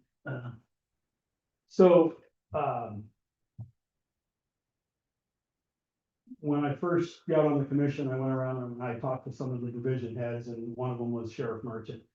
And I asked all the division heads the same question, what are problems that you have? If you had more money, what would you do? All these typical things that you do if you're trying to manage or be one of the managers of an organization. And Sheriff Merchant pointed out at the time, he said, look, the budget for his running the sheriff's department is always tight. He feels he's always understaffed, and he said that dispatching is a big problem. They get, dispatching is one of those things where sometimes call volume is very slow, and then sometimes there's 3 people calling at the exact same time, and somebody's getting put on hold, and it's not a good deal. And so we talked a little bit about it, and he said, and the biggest problem is, he says, we don't get paid from the city, and they're a big part of our call volume. So I just asked, well, what does that mean? Why would the city not be paying us? We're performing a service for them. So he referenced the letter that was drafted back in 2017. And the letter, basically, I read it and said, well, I don't view this as a contract. I don't even view it as an MOA, like a memorandum of understanding. I view it as a directive. And basically, it was the Brown County is going to dispatch for Hiawatha PD, and that's it. I mean, there was no sunset clause in it. There was no talking about compensation or escalation of cost or, 3% budget increases over 3. It was just, you guys will do this. I looked at it and I said, well, that seems very weird to me. Why would we agree to it? Well, we can't go back and fix what happened. But the fact of the matter is, Brown County is dispatching for the city of Hiawatha. So I simply said, went back and we talked to the commissioners and I talked about it, and we said, we need to be compensated. And so I asked John Sheriff Merchant to put together what he feels, dispatching for Hiawatha costs. I also sat in a meeting with the Kickapoo tribe, and we dispatch for the Kickapoo tribe, we dispatch for the Iowa tribe, and we talked about how we do that. Well, we're being compensated in one form or fashion from the tribes. And, well, I'll give you an example, the state of Kansas put out an unfunded mandate this year and said, you will have encrypted radios by, I think it was May of this year or whatever, unfunded, we're not gonna help you. Well, our cost of that was between $250,000 and $270,000 just to comply. I mean, the radios we had worked fine, but they say, now you have to use this style radio, especially with dispatching and all this, and your consoles for dispatching have to be upgraded. And, pay whatever it costs. So we went down and we worked a deal with the Kickapoo tribe, and we're dispatching for them, and they're helping basically pay that cost. And so I reached out to Brad early on and said, look, we don't know what it costs, but we have 2 options, basically. We feel that we either get compensated fairly, or you guys do your own dispatch. I mean, you guys have a police department. Police department used to dispatch, correct me if I'm wrong, right? And you have the option to do that. And we thought that obviously, because we want to partner with you guys, we want to come up, we've been dealing with the townships, we've been doing a lot of different things differently than it used to be done, all under this term of partnering, trying to figure out a way, how do we perform the same services for our constituents here and basically cut costs. Well, one of them is looking at places where we're bleeding money or spending money and not do that in the future. So John came up with a call volume, and he basically says they're 25% of our calls on average. Does that change? Absolutely. Does it spike? Absolutely. Are there times when it's not? Absolutely. So we came up with a number and said, bottom line is, we believe it's worth about $150,000 a year to dispatch for the city based off of the call volumes. And when I talked to Brad, I said, you throw everything into it, it's more than that. In fact, if you look at our budget, we're not asking for 25% of our budget. We're asking for $150,000. But the thing is we believe that in partnering, we should be offering people in Brown County, cities in Brown County, a better deal than what they can go do it for. In other words, if we just said, we're not doing it anymore, and we figured out a way to have some sort of exodus, in a safe manner and say, as of this date, we don't dispatch for you, and you guys have to do it yourself. There's no way you can dispatch for $150,000. You're covering 7 days a week, 3 shifts. It's plus the equipment that it costs to do it. It costs a lot more than that. But again, we're saying we're partnering. So we're going to offer you a better deal than you can go do it for, but we're not going to do it for free anymore. And that's kind of where we're at. The numbers you can argue the numbers, or we can sit down and go, well, we think it's worth 140, or, the other commissioners look at it and they go, we think it's worth 175. It's like, okay, well, 150 is what we believe is a fair number. It's not 25% of our budget. And basically what I said is, at some point, we as commissioners for the county have to look out for the county's budget, and we have to say, either we can come to an agreement or we just have to stop doing it. And how do we do it? And I even asked, our county counselor, not county attorney, to look at what would be the legal way that we would step back and say, we don't dispatch anymore. Horton dispatches for themselves. That's kind of where we're at right now. And the last time you and I talked, we said, we believe that, July 1st is a good date to say, look, we gotta have something done, because we're going into our budget. I'm sure you guys are going into your budget. We're trying to cut every penny we can. Because just like most counties in the Midwest, we have a declining population and rising costs, and our numbers don't work out very well. So we're looking at, you might think, oh, boy, they're nitpicking everything. We're just looking at ways to run as efficiently as we possibly can. So that's where we've been. And we've had productive meetings, and, I actually met with Brad and Don, and I said, let's not email each other back and forth. I hate email. Let's just meet. We're right there. We meet twice a week. We can walk over and say, hey, what questions do you have? Instead of the old, well, send an email and ask 5 questions and wait till you get a response. And then when you get that response, send another 2 questions. I hate that. It's like, let's figure out where we're going. If you guys don't agree and you guys want to dispatch for yourself, that's totally fine with us. Absolutely fine. It would reduce our call volume, and it would free up what John, says is the problem. I mean, he gave me an example 2 weeks ago when I was in there, and they had one bad accident, and they had 3 different people from the same accident calling 911, and overwhelming because they had a person sick. And, of course, everybody's mad because 911 is basically not as responsive as it should be. And, he gives me examples of that all the time. They're understaffed. So that's where we're at. Obviously, Coma makes it difficult to do a lot of this stuff. So it's not like Bill and I can come over and talk to you, or Nikki and I can come over and talk to you. So tonight we thought, okay, let's bring everybody over right now. So you can see that this isn't just a John Merchant thing. This is the Brown County Commissioners. Very important to us. It's one of our objectives that we're saying we want to get off of our long list of things we need to do. And so everybody's here. And if I'm doing all the talking, it's just because I've been to more of the meetings and they're kind of saying, go ahead and talk. Can I ask something as a taxpayer? Sure. If the city of Hiawatha currently, Mhm. obviously, everybody has felt the pinch of their ad valorem taxes going up, Mhm. mine included, it's almost tripled since we purchased our home. But currently I pay for the dispatch budget through my ad valorem, correct? As do you guys. but Currently, the you pay county what? Pay for the dispatch budget. So currently I'm being taxed for that, correct? On your county tax levy. Correct. I believe that to be correct. Okay. So is there gonna be any cut in that? Will we feel any cut in that if we have to pay it twice? Does that make sense? I feel like we're getting taxed twice as a city resident. I guess I don't know the exact answer to that. I'm just wondering. Until I look at the percentage of what you're talking about, Mhm. but I don't know. We don't know what your tax on yet, because we don't know if you guys are gonna dispatch for yourself or Yeah. we're gonna dispatch for. But if you do, if we pay that, roughly 150,000 is roughly 5 mils for the city of Iowa. For the city of Iowa, Yes. not for the county. No, not for the county at all. So that means my taxes will go up because we will have to raise the mill levy to accommodate that. Does that make sense?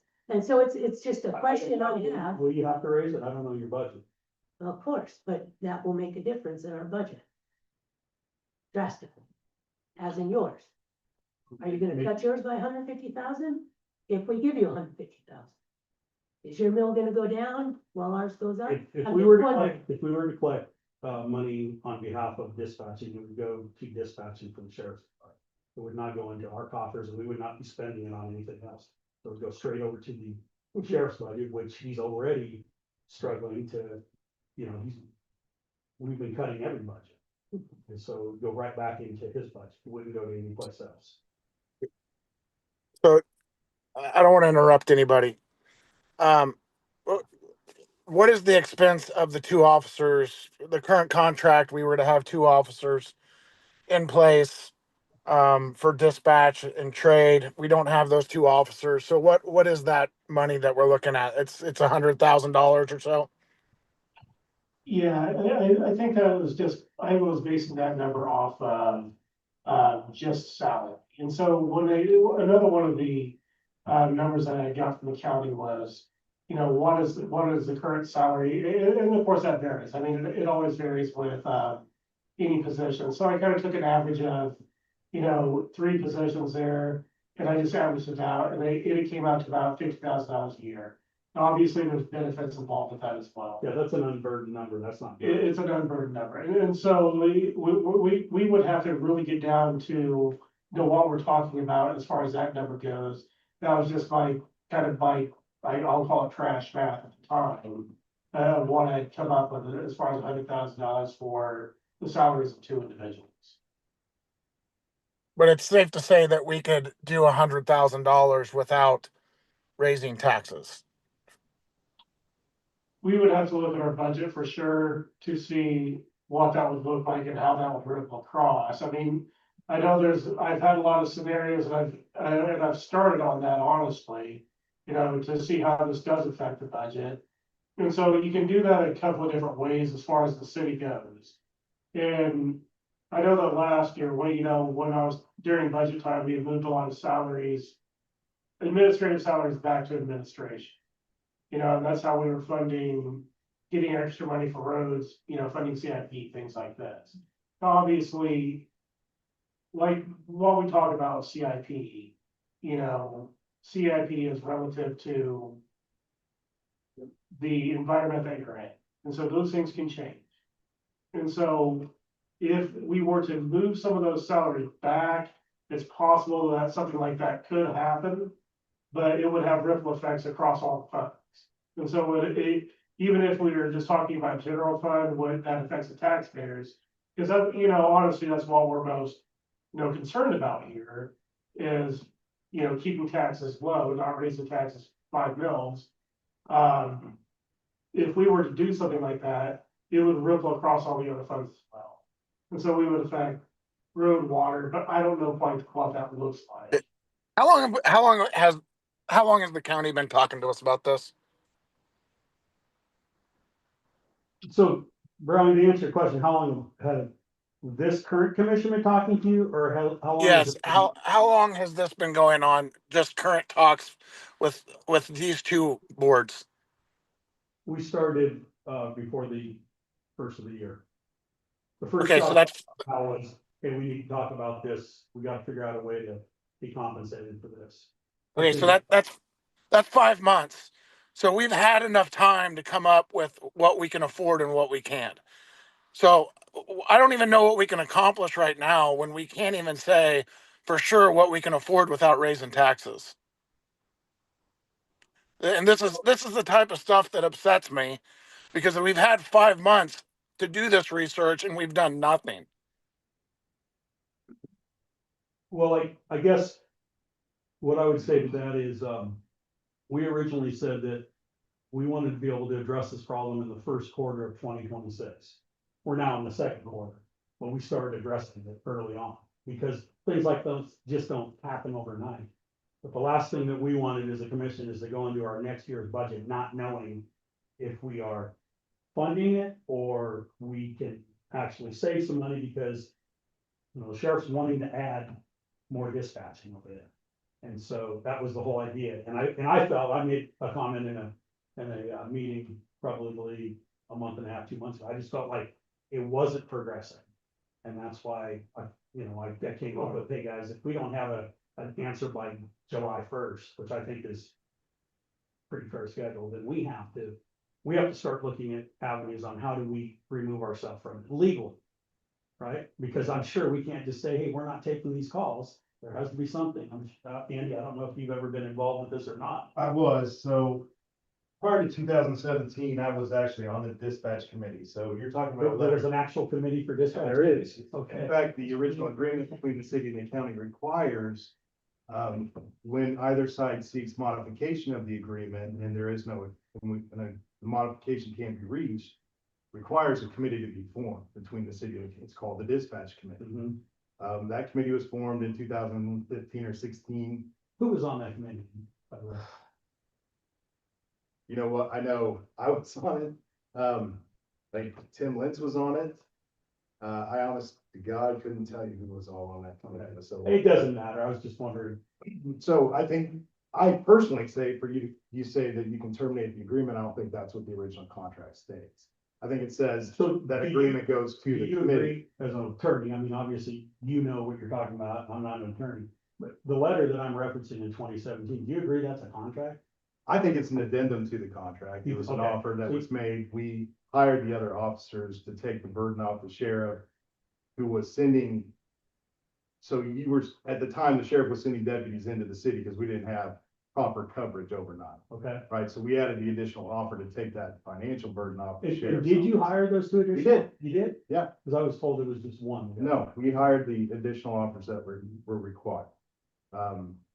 We have minutes from the 2017 when we did that to make sure we were in compliance with that. So So before we even started this whole conversation with you guys, I had our county council, not county attorney, look at it and say, do we legally have to do this? And he looked at it and he came back, his legal opinion was absolutely not. This isn't a binding contract. I'm not saying he's right and I'm not saying you're right. I'm saying this is, the last thing I want to do is get the lawyers involved and then we fight over it. I'd rather, why has that not come up at all in any of our conversations?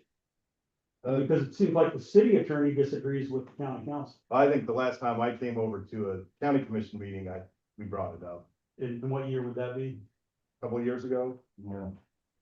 At that time, I think Don Pounds was supposed to get us some information because you guys were looking at the expenditure for equipment, whether or not it was gonna be grant funded or not.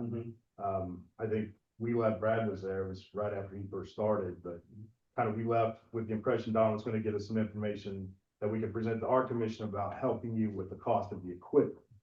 I don't know. And that just didn't happen? No, it didn't happen. I don't know if it was grant funded or not. So you believe that contractually, we have contractually obligated ourselves to dispatch for the city in perpetuity? No, I don't necessarily agree that to be true either. Yeah. But, the original contract was just I don't know who wrote it. Is it a binding contract? It's signed by everybody, and it's just subject to the same rules that we're all bound to when it comes to the cash basis law, but what you're talking about is not the county's inability to dispatch for, it's just saying you want more money, that's a modification, so. Okay, well, you could view it as a modification, absolutely. And I was just gonna say, well, isn't that what we're trying to do right now? We're trying to modify what you perceive to be a That contract. being said, I don't think I'm opposed to maybe retooling that original agreement, because it's just not well written, Yeah, and I don't, well, what I read is, like I said, I've read a ton of MOUs and I was like, what about 2030?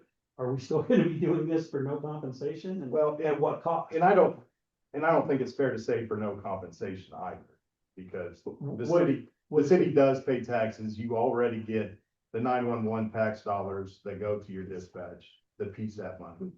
So for all the 911, all the phones that exist in the city of Hiawatha, you get the 911 tax, that goes to you because you're our dispatcher. Mhm. So it's not like we're not contributing anything. We've hired the extra officer to keep the burden off your sheriff's department for overnight patrol so they can focus on the rest of the county. 1 or 2 hours. Whatever, I don't have it letter in front of me, whatever we did, we hired. We are short an officer right now. Obviously, you're aware, we just got a new chief of police, so Yes, sir. that may or may not change. in the future, But, So let's back up. We're asking to modify the contract that you believe to be in place. yeah, So how do we go about that? well, I mean, it's obviously, that's why we're here tonight, and I don't know if, like, the county's open to kind of a more like general interlocal agreement with, to kind of wrap up a few things. I know connecting links was something that was all brought up. I don't know if you're open to that. You talking about an interlocal agreement on software? Is that what you're talking about? No, I'm sorry, connecting links roadways, Oh, okay. that absent an agreement, the county's supposed to be paying for the upkeep of the connecting. And you have One of which would be Miami Street, right? Oregon Street's the big one. Oregon But Street, yeah, too. southeast, East Miami Street is one. You know, so I don't know. I think that, and again, Lucas is our chairman, so if you have anything you want to get, or Bill, I don't want to act like, hey, I'm running the show. I want you guys to chime in also, but we spoke about that also. And there has been this thing like the county's supposed to be doing this, but they're not. I talked to the county road and bridge and they don't really know. And I asked Brad one time and I asked Mr. Shepherd one time, and I said, look, if we're supposed to be doing something and we're not doing it, then bring it to our attention. So I think for the longest time, there was this kind of notion of let the sleeping dogs lie. There's one, the county was in a position to help us out with chip seal, which really financially helped us. Right. Right? And so I think everybody's kind of, everything was working, so it's not. Now you guys are in a financial position, you're not able to do that. And that's what spurs all this. Right, and so like What spurs Atchison's problem right now, Richardson tonight, County's. accepted a bid to chip seal the train tracks to Walmart for probably 90,000. It's twice or 3 times what it would cost if we were still doing it the whole way, where you Right. guys are doing streets. We coordinated, everybody used the same equipment, all the guys pitched in together and did it all. It's kind of one of those things that, yeah, it worked really good when we could do it, but, you know, Sure. if we can't do it, we can't. And that brings up, I mean, this whole workshop session brings up, you know, what I've been talking to you about is we want to save money, the county does. I know you guys want to save money. How do we save money together working as a team? You know, Commissioner Shepherd called me about software and wanted to know, is there a way that we could share software? I said, I don't even know what our software is. I don't know. I can't tell you if we can share, but I like that idea. It's like, could we? Both. can't afford GAS 400. Okay, well, I'm just saying, those are things that What's the problem? we are interested in doing. But the first thing that was brought to my attention was the dispatch. And like I said, our attorney has said, yes, we can get out of this. We don't want to force our hand. That's not what this is about. But we also, we have to do something because we can't keep raising 5 mils each year either, right? Okay, yeah. So that's what this is all about. I believe we need to be compensated more than we are. If you want to call it a modification to what you say is a contract, I don't care how we work. But we basically provided some information. We came up with some, what we believe to be compensation or costs that we need, and that's where we started this whole conversation. But I don't want it to be one of those things where another 5 months go by and we still don't have a decision. And one of the things I cannot stand is when things just get kicked down the road. We have so many things on our list right now that we're trying to sort through, that every time we can take care of something, you know, we want to take care of it. And that's why we're here. We're pushing. We don't mean to be pushy, but we are pushing. And Richard, you said you talked to your city council, but not the county attorney. Yeah, so we have now, you know, the county attorney elected, obviously, Right. and he handles judicial. And then we have contracted with an attorney to represent the council. Like a lot of counties have, they have two separate attorneys, one doing the court side and one handling the other stuff. So that person is Austin Parker. And, you know, he's an attorney, just like if Andy was our attorney, I'd say, Andy, tell me what I can do here. But when they come back and say, yes, this way you can do, I believe it, because I'm not an attorney. So Kevin's doing more of the SIM cases and things of that That's sort. correct. He's kind of he's pulled back. That's correct. In fact, if you'll notice, we're doing a tax sale May 20th, and he's no longer part of it. are you gonna sell properties on the 20th? We're gonna sell approximately 92 on May 20th and then another 102 in October. Hey, that's good news. Again, a big objective of how do we get this stuff done? We're So how many, 90 properties in? approximately 90. It depends how many people come in and pay before then, but there was 92 that I think was the last list we saw. And you're open for over 100 in October? There's 102, there was 102 currently, but again, as you force people's hands, some of them say, I guess I'll pay my taxes. In October, maybe, maybe pushing it. And we're pushing for October. The firm that we've hired, we're on them too, and, you know. So I guess what I can say is, you know, if the committee comes up with a consensus, commission comes up with a consensus tonight, Brad and I can work with Austin. Yeah. And we're not here to say we solved it tonight. We are here to keep pushing it toward Correct. some sort of resolution. And that's why I wanted to bring everybody together tonight, was to get everybody together, get the commissions together. See if, you know, any commissioners had any questions for the county commission, if the county commissions had any questions for the city commission. Yeah, and so Sheriff Merchant wanted to be here. He is not feeling very good, plus he had a thing that he had to attend, and he said if we had questions, he would be able to take a call. But originally, I wanted him here because if you have questions about what he does, he's the person that needs to talk to you, not us. So, but he's willing to come in and sit down also, and, you know, you guys have a new police chief coming on board. It's, to me, it's like, what would be a success for Brown County? The success would be that the new police chief and the sheriff are talking and trying to figure out a way to, you know, what they need to provide policing for the community. Yeah, and I think that's a great point. I know that, and like I said, that is the reason why I wanted to get everybody together. Because really what I'd like to make this is a series of meetings that we can all get together like this. You know, if we can get the sheriff and the new chief to the next one, that'd be great. I want to keep going. I mean, I think that, you know, if we can get, if the county commission has specific questions that they'd like us to look into, you know, ask the city commissioners has specific questions that, you know, we can look into. We can bring this back, you know, in 2 weeks, for example, and just keep this going until we do come up with, you know, some kind of a. Do you guys meet for workshop sessions between meetings at all, or is it just every 2 weeks? I mean, you can call a special meeting for a workshop if you ever wanted to. But I think special meetings can be called for those types of things. They've done that in the past. But we don't have a dedicated time now.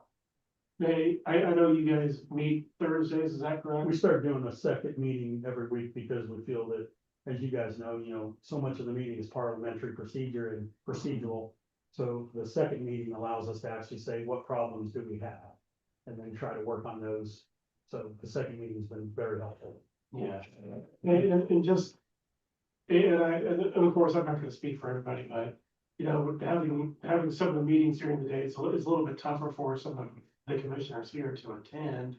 I know we have some that can. We have some during the day that's a little bit tougher for them to break away from what they're doing in order to be able to attend. And so that's why I wanted to do this here tonight, you know, offer, you know, everybody to come in and just get that conversation, and so we can get to that next meeting. And really kind of get into the meat of this and, what this looks like, but really, let's get together, let's ask the questions. Figure that out, and then we can really get into that at the next meeting, I think. So I would just. Can I- I'm Can I just, I'd like to bring it back around here a little bit. If you boil this down, the current contract, the city has already said that we feel that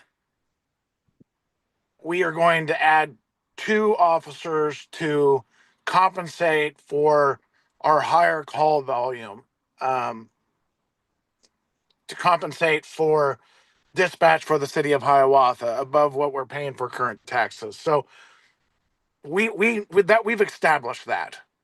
So what is the cost of those 2 officers? Do we still have those 2 officers? We do not, correct?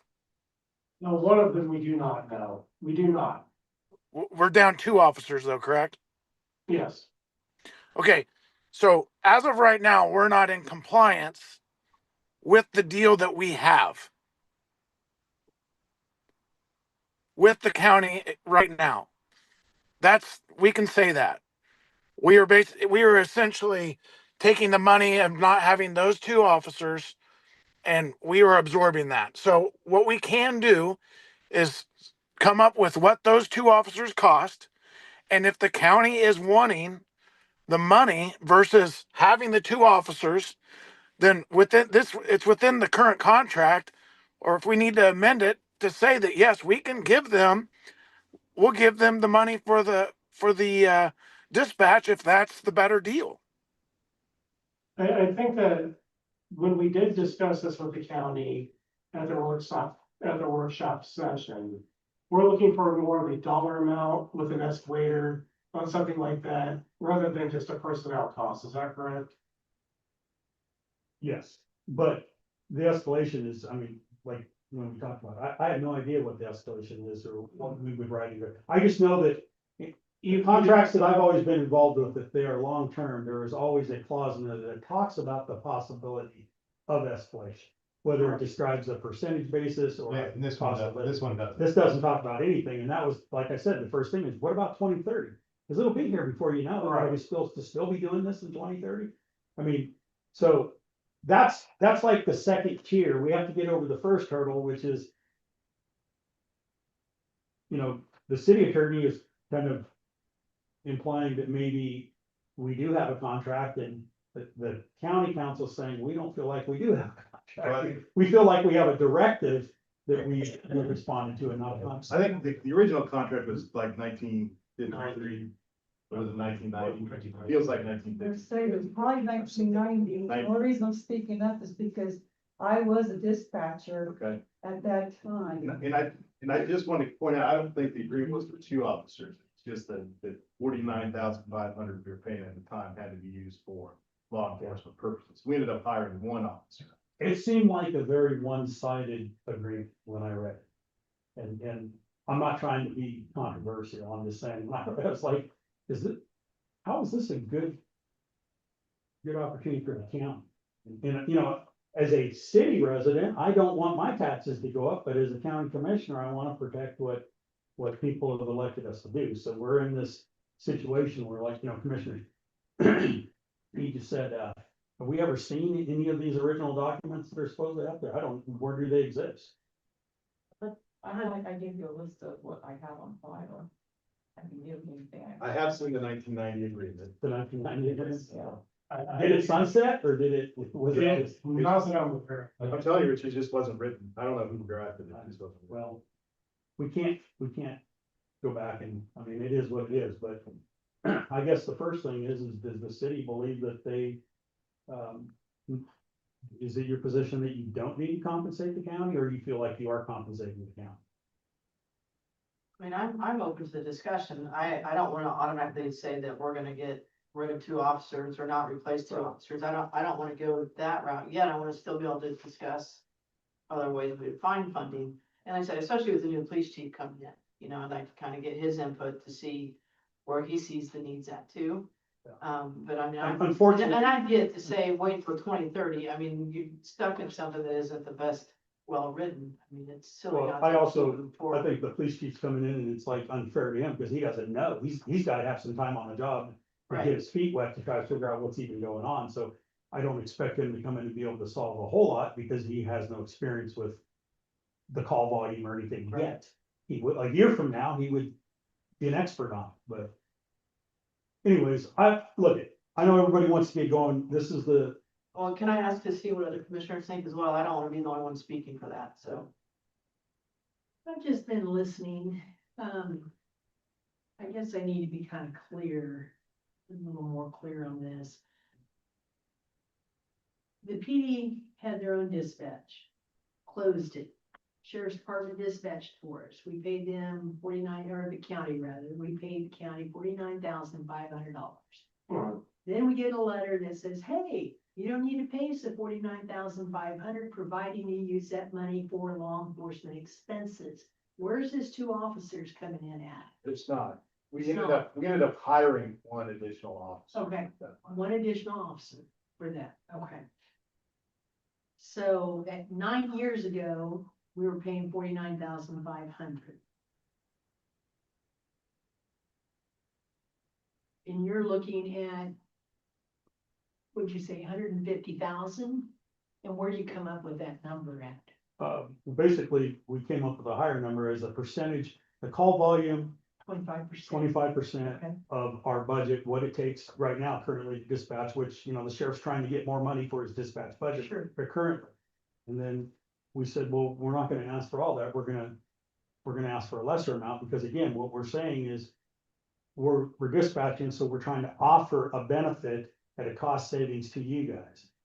I know one of the commissioners said, I think it should be more, and we came back to where we're trying to truly partner, we're trying to offer you a benefit, because again, you guys have the right at any time to say, we're gonna dispatch for ourselves. At any time, you would say, thank you, that's fine, and move on, but you can't dispatch for $150,000. 2017, do you know what the purpose was for the county commission I- to send us this letter and say, hey? You don't need to I pay for it anymore. don't wanna You know speculate, this? I don't wanna, I've been told that, it was drafted by Kevin Hill at the time, and Kevin Hill was talking to people at the city, I don't know if that's true or not. But I do know a letter was drafted, and I do know the sheriff was not part of that, and he basically got it sprung on him and said, you will dispatch it.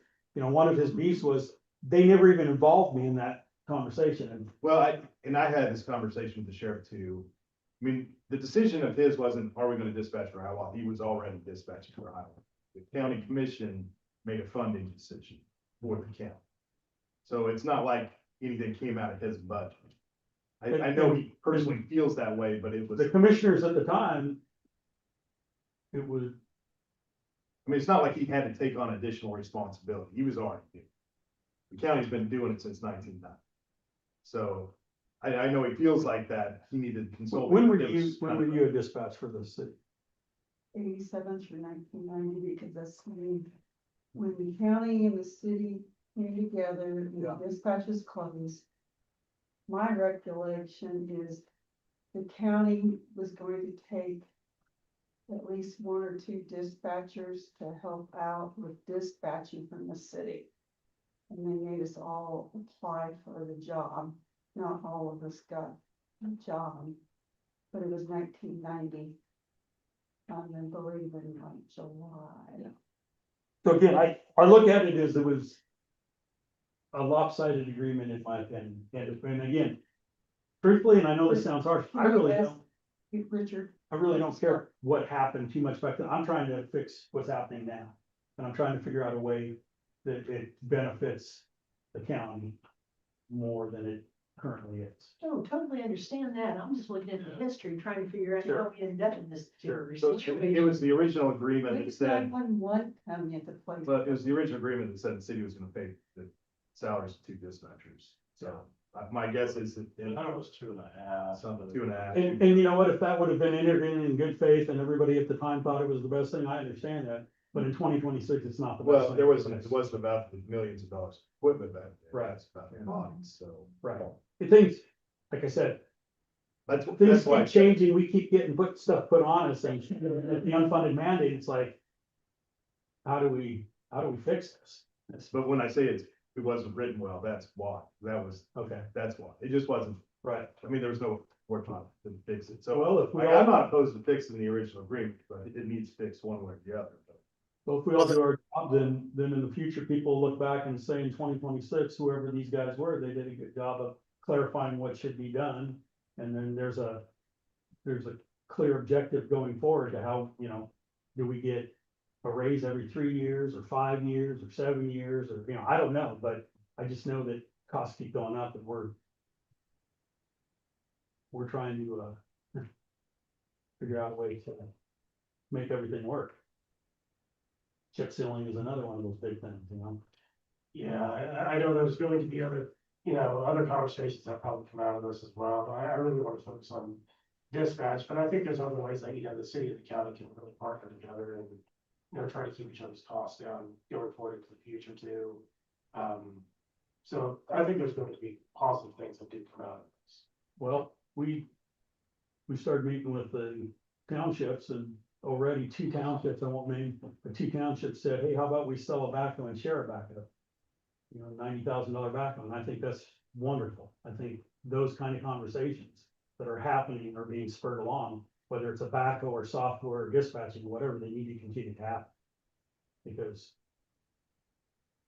I bet you next year, there's gonna be less people living in Brown County than there are right now. That's just the trends going on. But it also leads into finding out the true cost of doing business. Somebody mentioned like what you connecting links.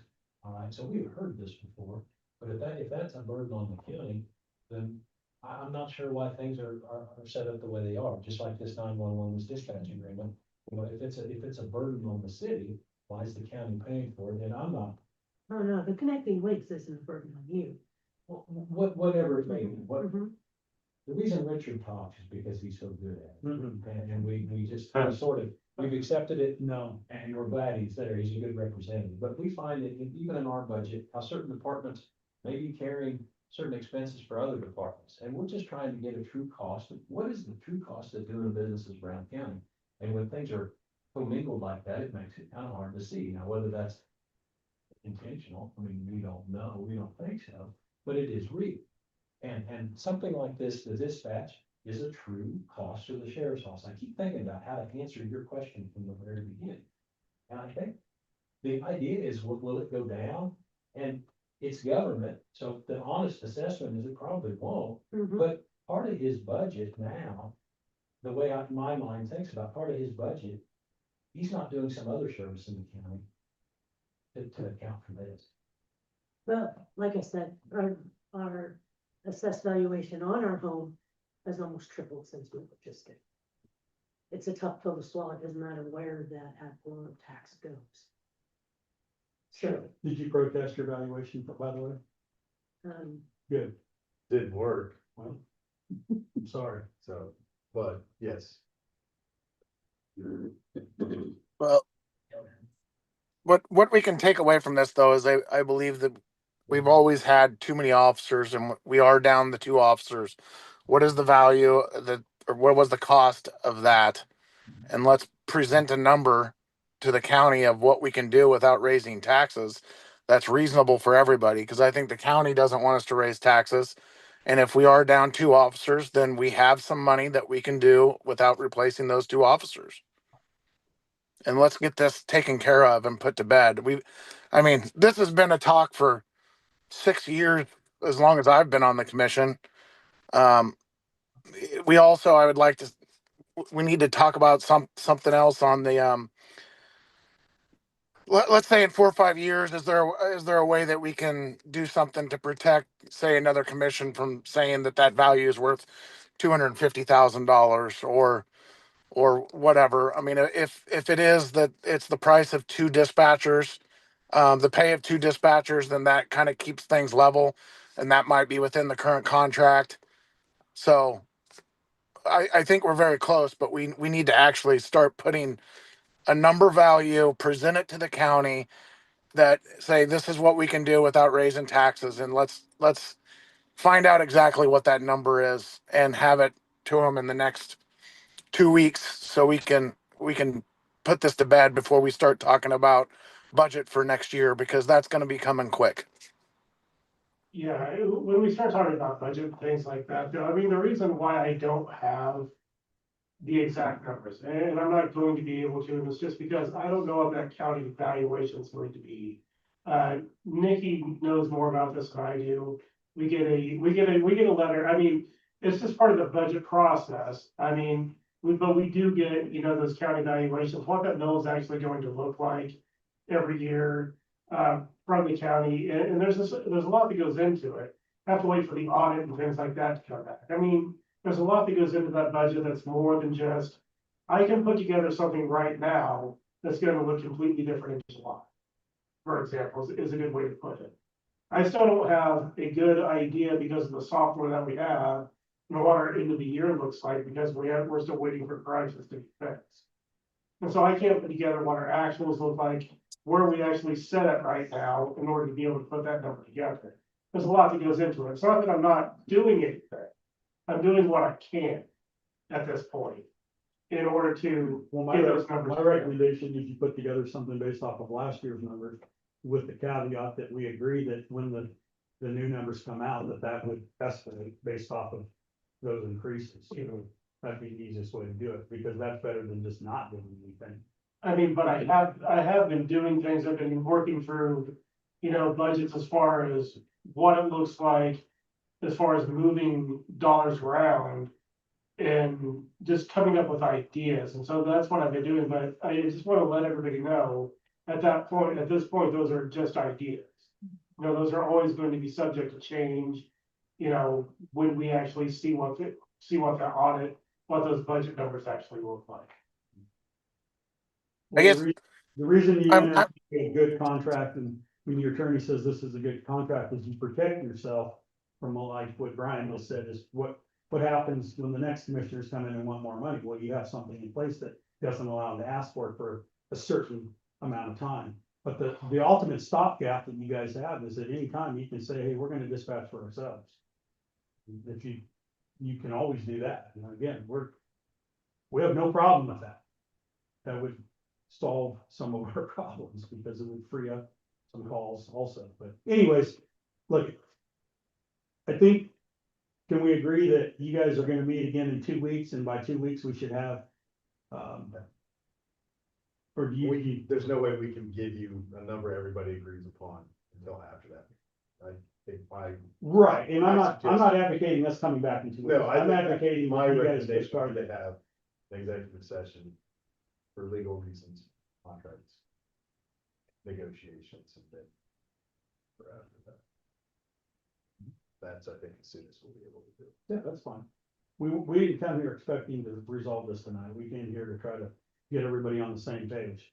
And I specifically told Brad that I felt that it was important enough that everybody was involved in this, not just us. Yeah, That's why they're here. And I agree with that. And I think that's the only way that we're going to get this moved forward and come to this agreement, is just to get everybody together like this. Isn't it? I guess I'm a little confused as to why we don't know what it costs to have 2 officers. I mean, we budgeted for those 2 officers, and if 2 quit, we should know what it costs for us to have those 2. Go ahead. Hey, Brian, this is first I've heard of it, and so I'll get you a wage and benefit analysis tomorrow on 2 officers. Okay. I mean, I just don't have that number off the top of my head right now. I have it downstairs, but I don't have it here. I guess what I'm saying is we need to give a proposal back to the county and say, hey, this is what we roughly think that we can do, and enter this conversation and start giving some numbers before we start having executive sessions and everything. And then we propose something that they're not even close to. So there's a way that we can do this, streamline it so that we're not still talking about this in July. But the executive session is for us to talk about that. I mean, things that we can't speak out, Well, right? Brad has a certain spending authority, but $100,000 is higher, Right. and I don't have any authority, so. So. Well, I'm not, That's what I thought this next executive session is gonna be for, where we can even drill down even more. Yeah, it's not like you guys are gonna come into this meeting blind. You'll have information. Brad and I'll get it to you in advance. You can answer questions individually, and then when the commission meets as a whole, we can, I mean, once there's a consensus on the number, then we'll go after that. But we just, I mean, between now and then, there's not an avenue to reach that decision. We'll have to move. Makes sense.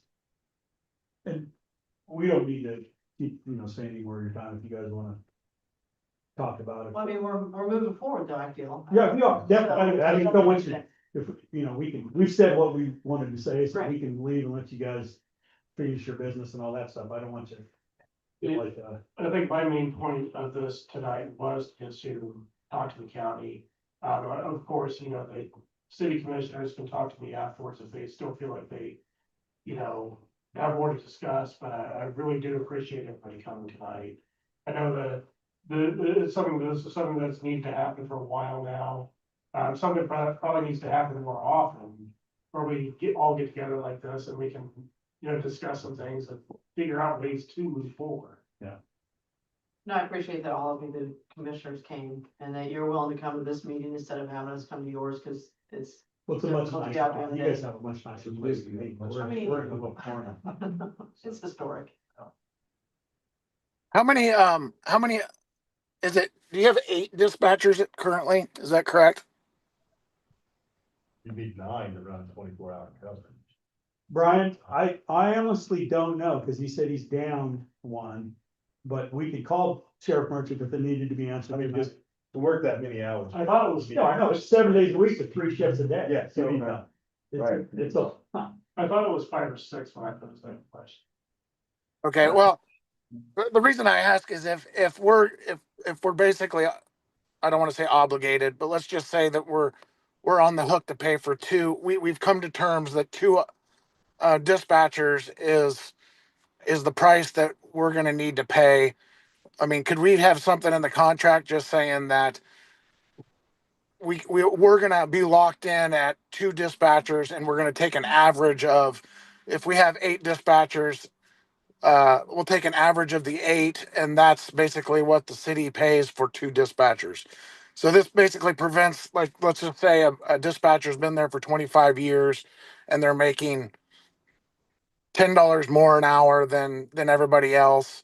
It's just a round assessment of what it costs to have 2 dispatchers. And then that also would prevent, let's say, another commission of moving numbers around and saying, now dispatch costs us $500,000 and you guys need to pay 20% of that. Does that make sense to what I'm saying? It's kind of just it might be something to add to the contract that keeps everybody I believe if we have. an agreement, honest. then we need to rebuild the contract, because it just needs. yeah, because we're, again, I'm not trying to. I'm not trying to argue with you, Brian. I'm just, the $150,000, however you slice it up, but the sheriff was talking about 2.5 dispatchers. You guys are talking about 2, but we felt like we made a concession at 150. In fact, we did make a concession because the original numbers were higher than that.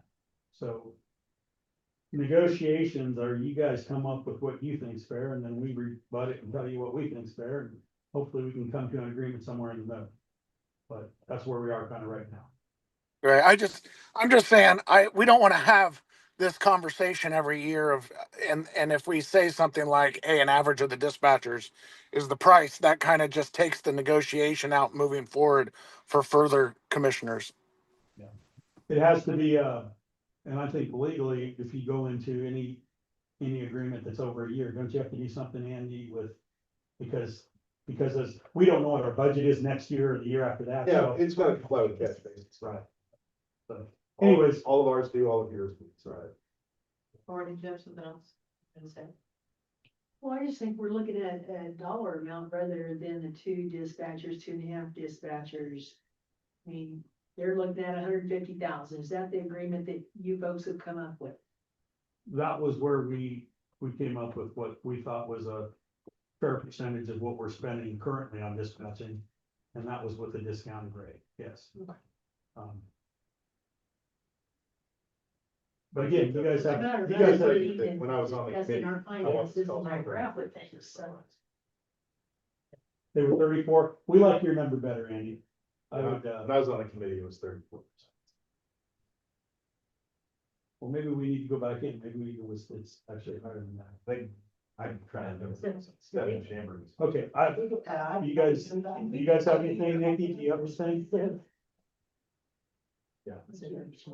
Well, thank you for allowing us to come over So. and talk to you. Yeah, PSAP didn't exist. Hopefully it'll be the first of many. I mean, there's a lot of ideas running around where we're trying to figure out how we can save money by working together more. like I said, I do appreciate everybody coming tonight. Appreciate you coming, we'll get something worked out. Thank you, guys. Appreciate it. Have a good night. Thank you.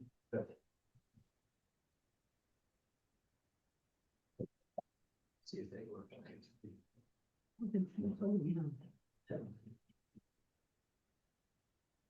I might be looking for that later, huh? Probably would be.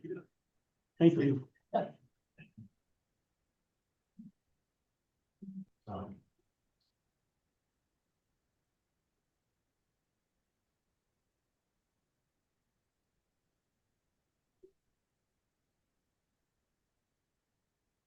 Okay, so we can continue this workshop. You can continue this on shop. Okay.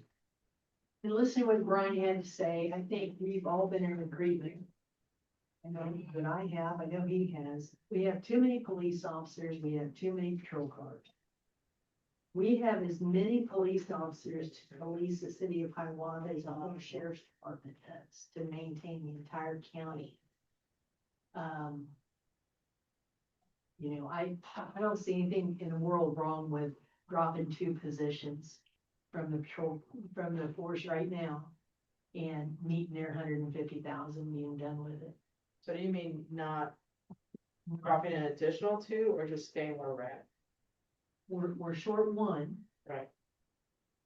And eventually cutting a position, Yeah, right now I know that, Janet's retired.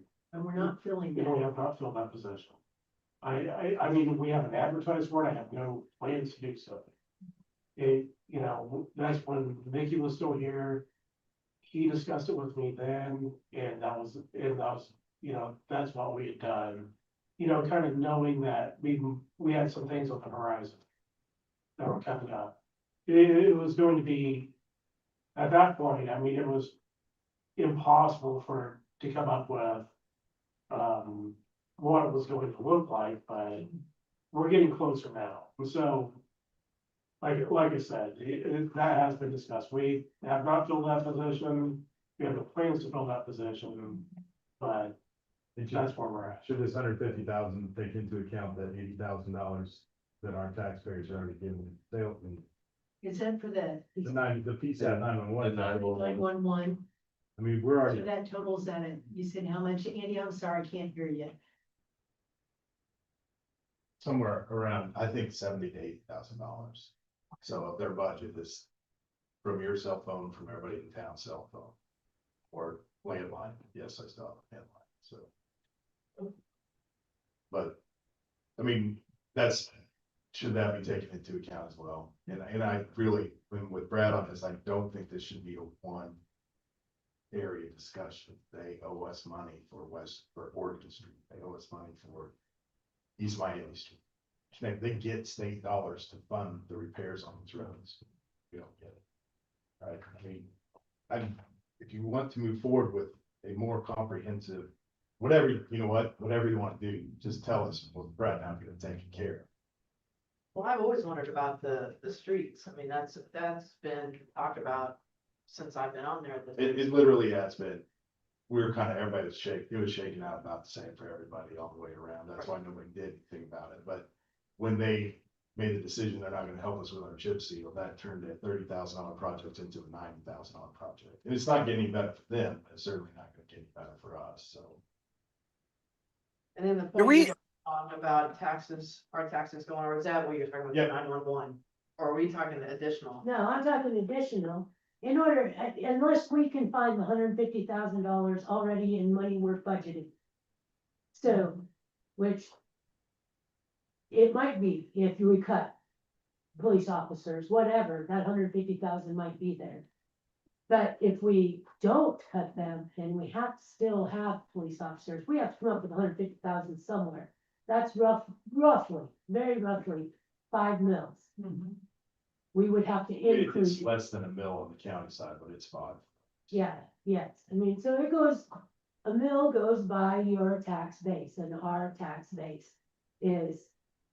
We bring in last year 39,000 a mill, That's correct, yeah. 39,000 a mill, so that will change. We'll get those. I think he has to have that much in 15, so it'll be a little bit, but.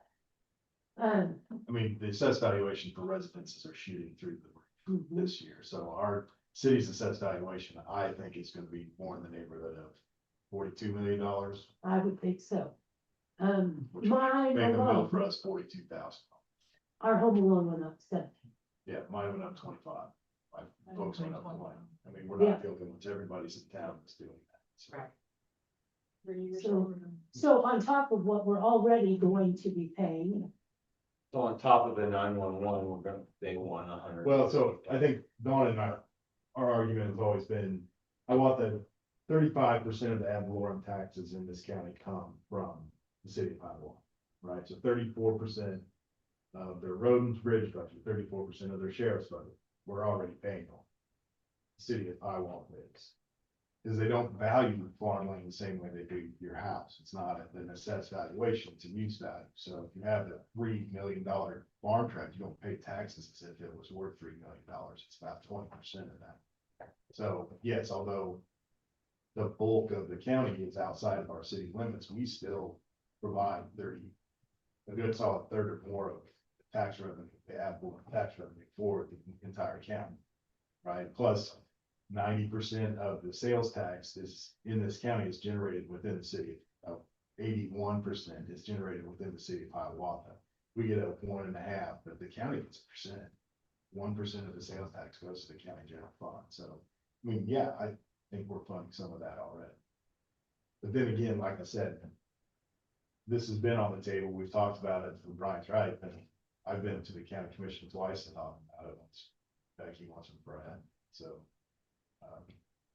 I think there's a lot of factors that go into it. It has been A brought lot up. of things to think about. It's been brought up. That's why there was this idea of a committee to fix it. The committee met for 2 years and didn't reach a decision. So that's why the county commission at the time said, you know what? Take that money, spend it on law enforcement. I mean, there was other things cooking at the time. The city had been paid for the bulk of a child interview room for law enforcement purposes. We had obtained all the devices to do digital forensics on cell phones, computers, and things like that. We were doing all that at no charge. I mean, there was a lot of stuff that came into play at the time. Just like now, there's a lot of stuff. Andy, Yeah, can we get a list of requirements of roads, dispatch? There's always a lot of, well, it's their job to do this, it's our job to do this, sure. and no one really seems to know what the real MOU. What- Well, that's why I think a comprehensive interlocal agreement would solve it all. But there's a statute on it, Brian, it's in chapter 68. I thought it was in the 5s, if I'm assuming something like that. I just have to But look. absent a local agreement, so any county where there's a city population of 5,000 or more, this one has to designate connecting links to their major arteries. There's a map. It's filed with the Department of Transportation. The big ones for us would be 12 West 12th Street, Oregon Street, the entire way, Miami Street. I want to say maybe. Or 6th Street. So there's a map. 6th Street from Miami. So there's a map, and it says absent an agreement, the county should pay for the maintenance. We don't want to maintain it. We want our guys to maintain it. We just want the money that they get from the state to do it. Yeah, that's it, yeah. 68-406 is the statute on that. So, but I think, yeah, if we could get we could nail down all of it, that's the best. If we're not gonna be able to do it half of the time, we can do that as well. So, that just the agreement was, it didn't contemplate the hundreds of thousands of dollars in subscriptions and things like that. It did. So. And it needs to be going forward. And I'm just going to say that, you know, I know the county kept talking about us dispatching for ourselves, and you're talking about well over $500,000 just in equipment, let alone carry cost. I mean, just budgetarily, Yeah, that doesn't make it. We'd be better off having Horton dispatch for us and spending $100,000 on a repeater tower here in town. I mean, we can do that too. So about the dispatch for us and put a $100,000 antenna out here, a repeater. I mean, we wouldn't spend $2 million to dispatch ourselves. We do not want work dispatching for us. That is not. So our PSAT dollars to them are meaningful. They can hire 2 more people with the PSAT dollars they would get from us. So our costs would be equipment. I have just kicked around the bucket saying, hey, who else would be interested in doing that without there would be people interested in it. I don't know, we've got such a good relationship, I'm all for a better relationship with the county if it's gonna save us money. you know. Yeah, that's exactly what I was gonna say. Doing any other option just doesn't help our whole situation. One other thing, it's like Hatfield Road. I believe it's Hatfield at the end of 4th Street and 6th. The county takes care of one side of that road and the city takes care of the other side. It's stuff like that just isn't reasonable. If one or the other take care of it, there's no sense of the county and the city saying, well, that one's 2 foot over on the side of the road. I'm not going to fill that agree. hole. That happens all the way around the edges. I mean, if we Yeah. can spell all that out into one comprehensive agreement, that would be great. I have some agree with that as well. I know Hatfield, that's a great example of what's going on here. I know that what I've been telling our guys to do, because I know that I was getting that argument at one point, is when it comes to potholes out there, I said, I just don't care. Let's just go fill the potholes. It doesn't matter who's taking care of it. We just know that they need to be filled. That does need to be part of it as well. I mean, Iowa Street's that way as well. There's bizarre things like that around. I'm just afraid if we tried to, like, contract with Horton or contract with Sabetha, they're not familiar with Hiawatha, they're not familiar with the straits, these officers are counting on those dispatchers knowing the community that they're serving. And I think the more important thing to me is It's a huge safety. I want our deputies to know where our police officers are. Exactly. If there's a traffic stop at 2:00 in the morning, I want backup readily available. That's a safety issue. Yeah, it's a huge. That's another reason why maybe we give Dave a couple of weeks to work with the sheriff and see if there's some way some of this needs to be Yeah. done. We need to come to an agreement with them. I mean, this is my opinion. We need the sheriff's department to dispatch for us. We do. They're our jail. They're backing up our officers constantly. We're trying to mend fences with them and kind of get a better relationship going with them to begin with. But I don't want you to feel like they can just turn the switch off. That's not how that contract reads. We can file an injunction, we'll win the injunction. It's a public safety issue, and that's not, the purpose of the termination is when the county can no longer do it, then they can terminate. I really do like the idea of at least letting Dave get in here, and I'm not talking for 6 months or a year, but let's at least give him time to come in and meet with the I sheriff. told him tonight, because he would have 2 weeks to get some of that stuff figured out. And the thing is, I think that he probably will be pretty quick on the uptake, just based on his experience. Communications is what he did. Right, and so I think I hate to make any decisions without at least the police chief being in here to. And I think Mickey has some pretty meticulous records on what we could get. One of the problems with the dispatch agreement is it took Brad forever to get the dispatch numbers, and we don't have any way to verify them. So we weren't ever provided dispatch information under the agreement. Okay, so I'd like to see that change. Yes. So they're pretty much putting down a July 1st deadline on it. We need to resolve it for budget reasons, but like I said, they are not gonna be able to terminate our agreement without a court case. I think we can file an injunction, but nobody wants that. I don't think they wanna file it. But, I think we can be pretty clear that if they move to terminate, we're gonna stop that from happening. It's a public safety issue. And I do believe that from conversations, I believe that we were talking, did we ask this question, Dave, when we went over there? About when that would actually start, would that be in 2026, would we start this in 2026?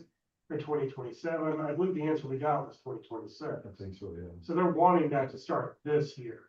And so if they're wanting extra money, they're wanting it now, they're not wanting it in 2027 budget, for example. No. That is another factor. I don't know if that to be true for sure, but I think that it's within reason for us to propose something and have it start at the next of the business year. I mean, they all understand that you can't just do that in the middle of a budget season. So putting our best foot forward with the money and having it done by next year and improving it within the budget, that seems to be the only reasonable path for both parties. Would be nice. Oh, yeah. So what Brad and I can do is.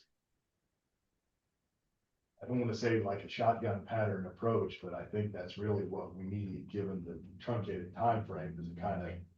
Get you guys something in advance saying this is. How about call it a spectrum instead of what dollars we're talking about, what you guys want to look at. Yeah. In 2 weeks, we can talk about it. I think you're right, have the chief of police in there to talk about it with us.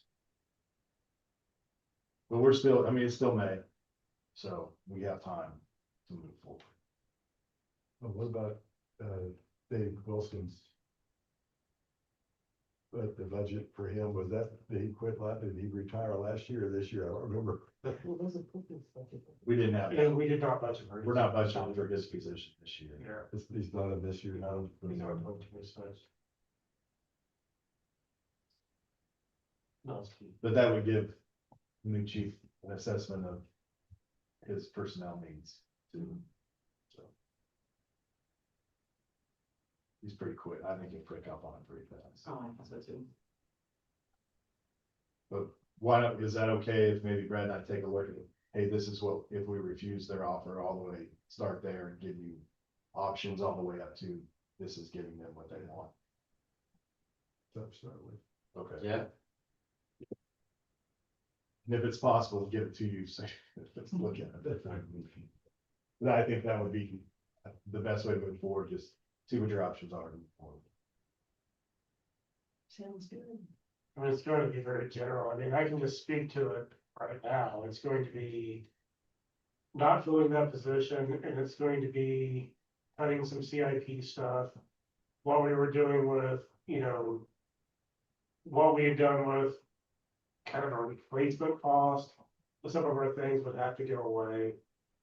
Just if that's our interest in not raising taxes, those are the types of things that we're going to be. Or we can raise taxes. Pay for it. I'd like to see anything that we do not raise taxes unless we absolutely have to. Don't hire Janet's position, get rid of one patrol car. So there you've got rid of all the equipment, you've got all the expenses of that car, the insurance, et cetera, et cetera.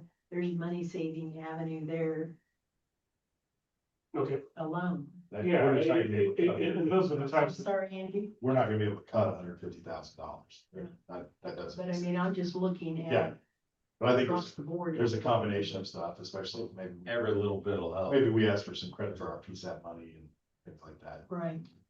Well, but part of negotiating is if they're at 150 and we come back and say it's $100,000, we haven't even done that. Like if we say we can start it next year and we give them 100, maybe it's 120 without raising taxes. That's a very reasonable thing. Yeah.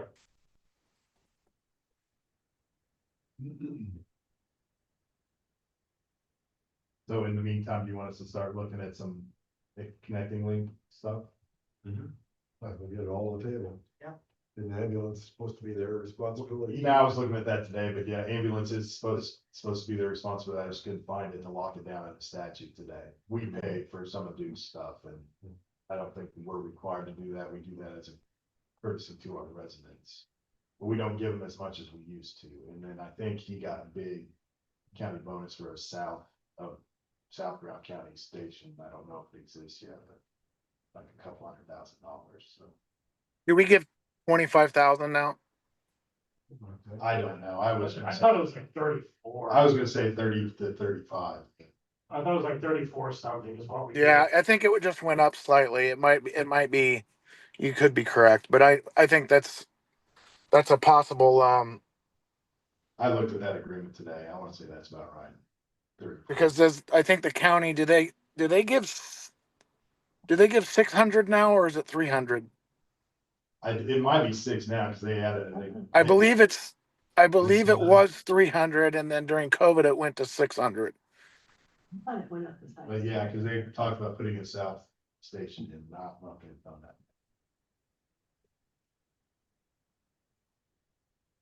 But we can sure do that. But we'll just put an executive session and we can talk about some. Sounds great. Thanks, Andy.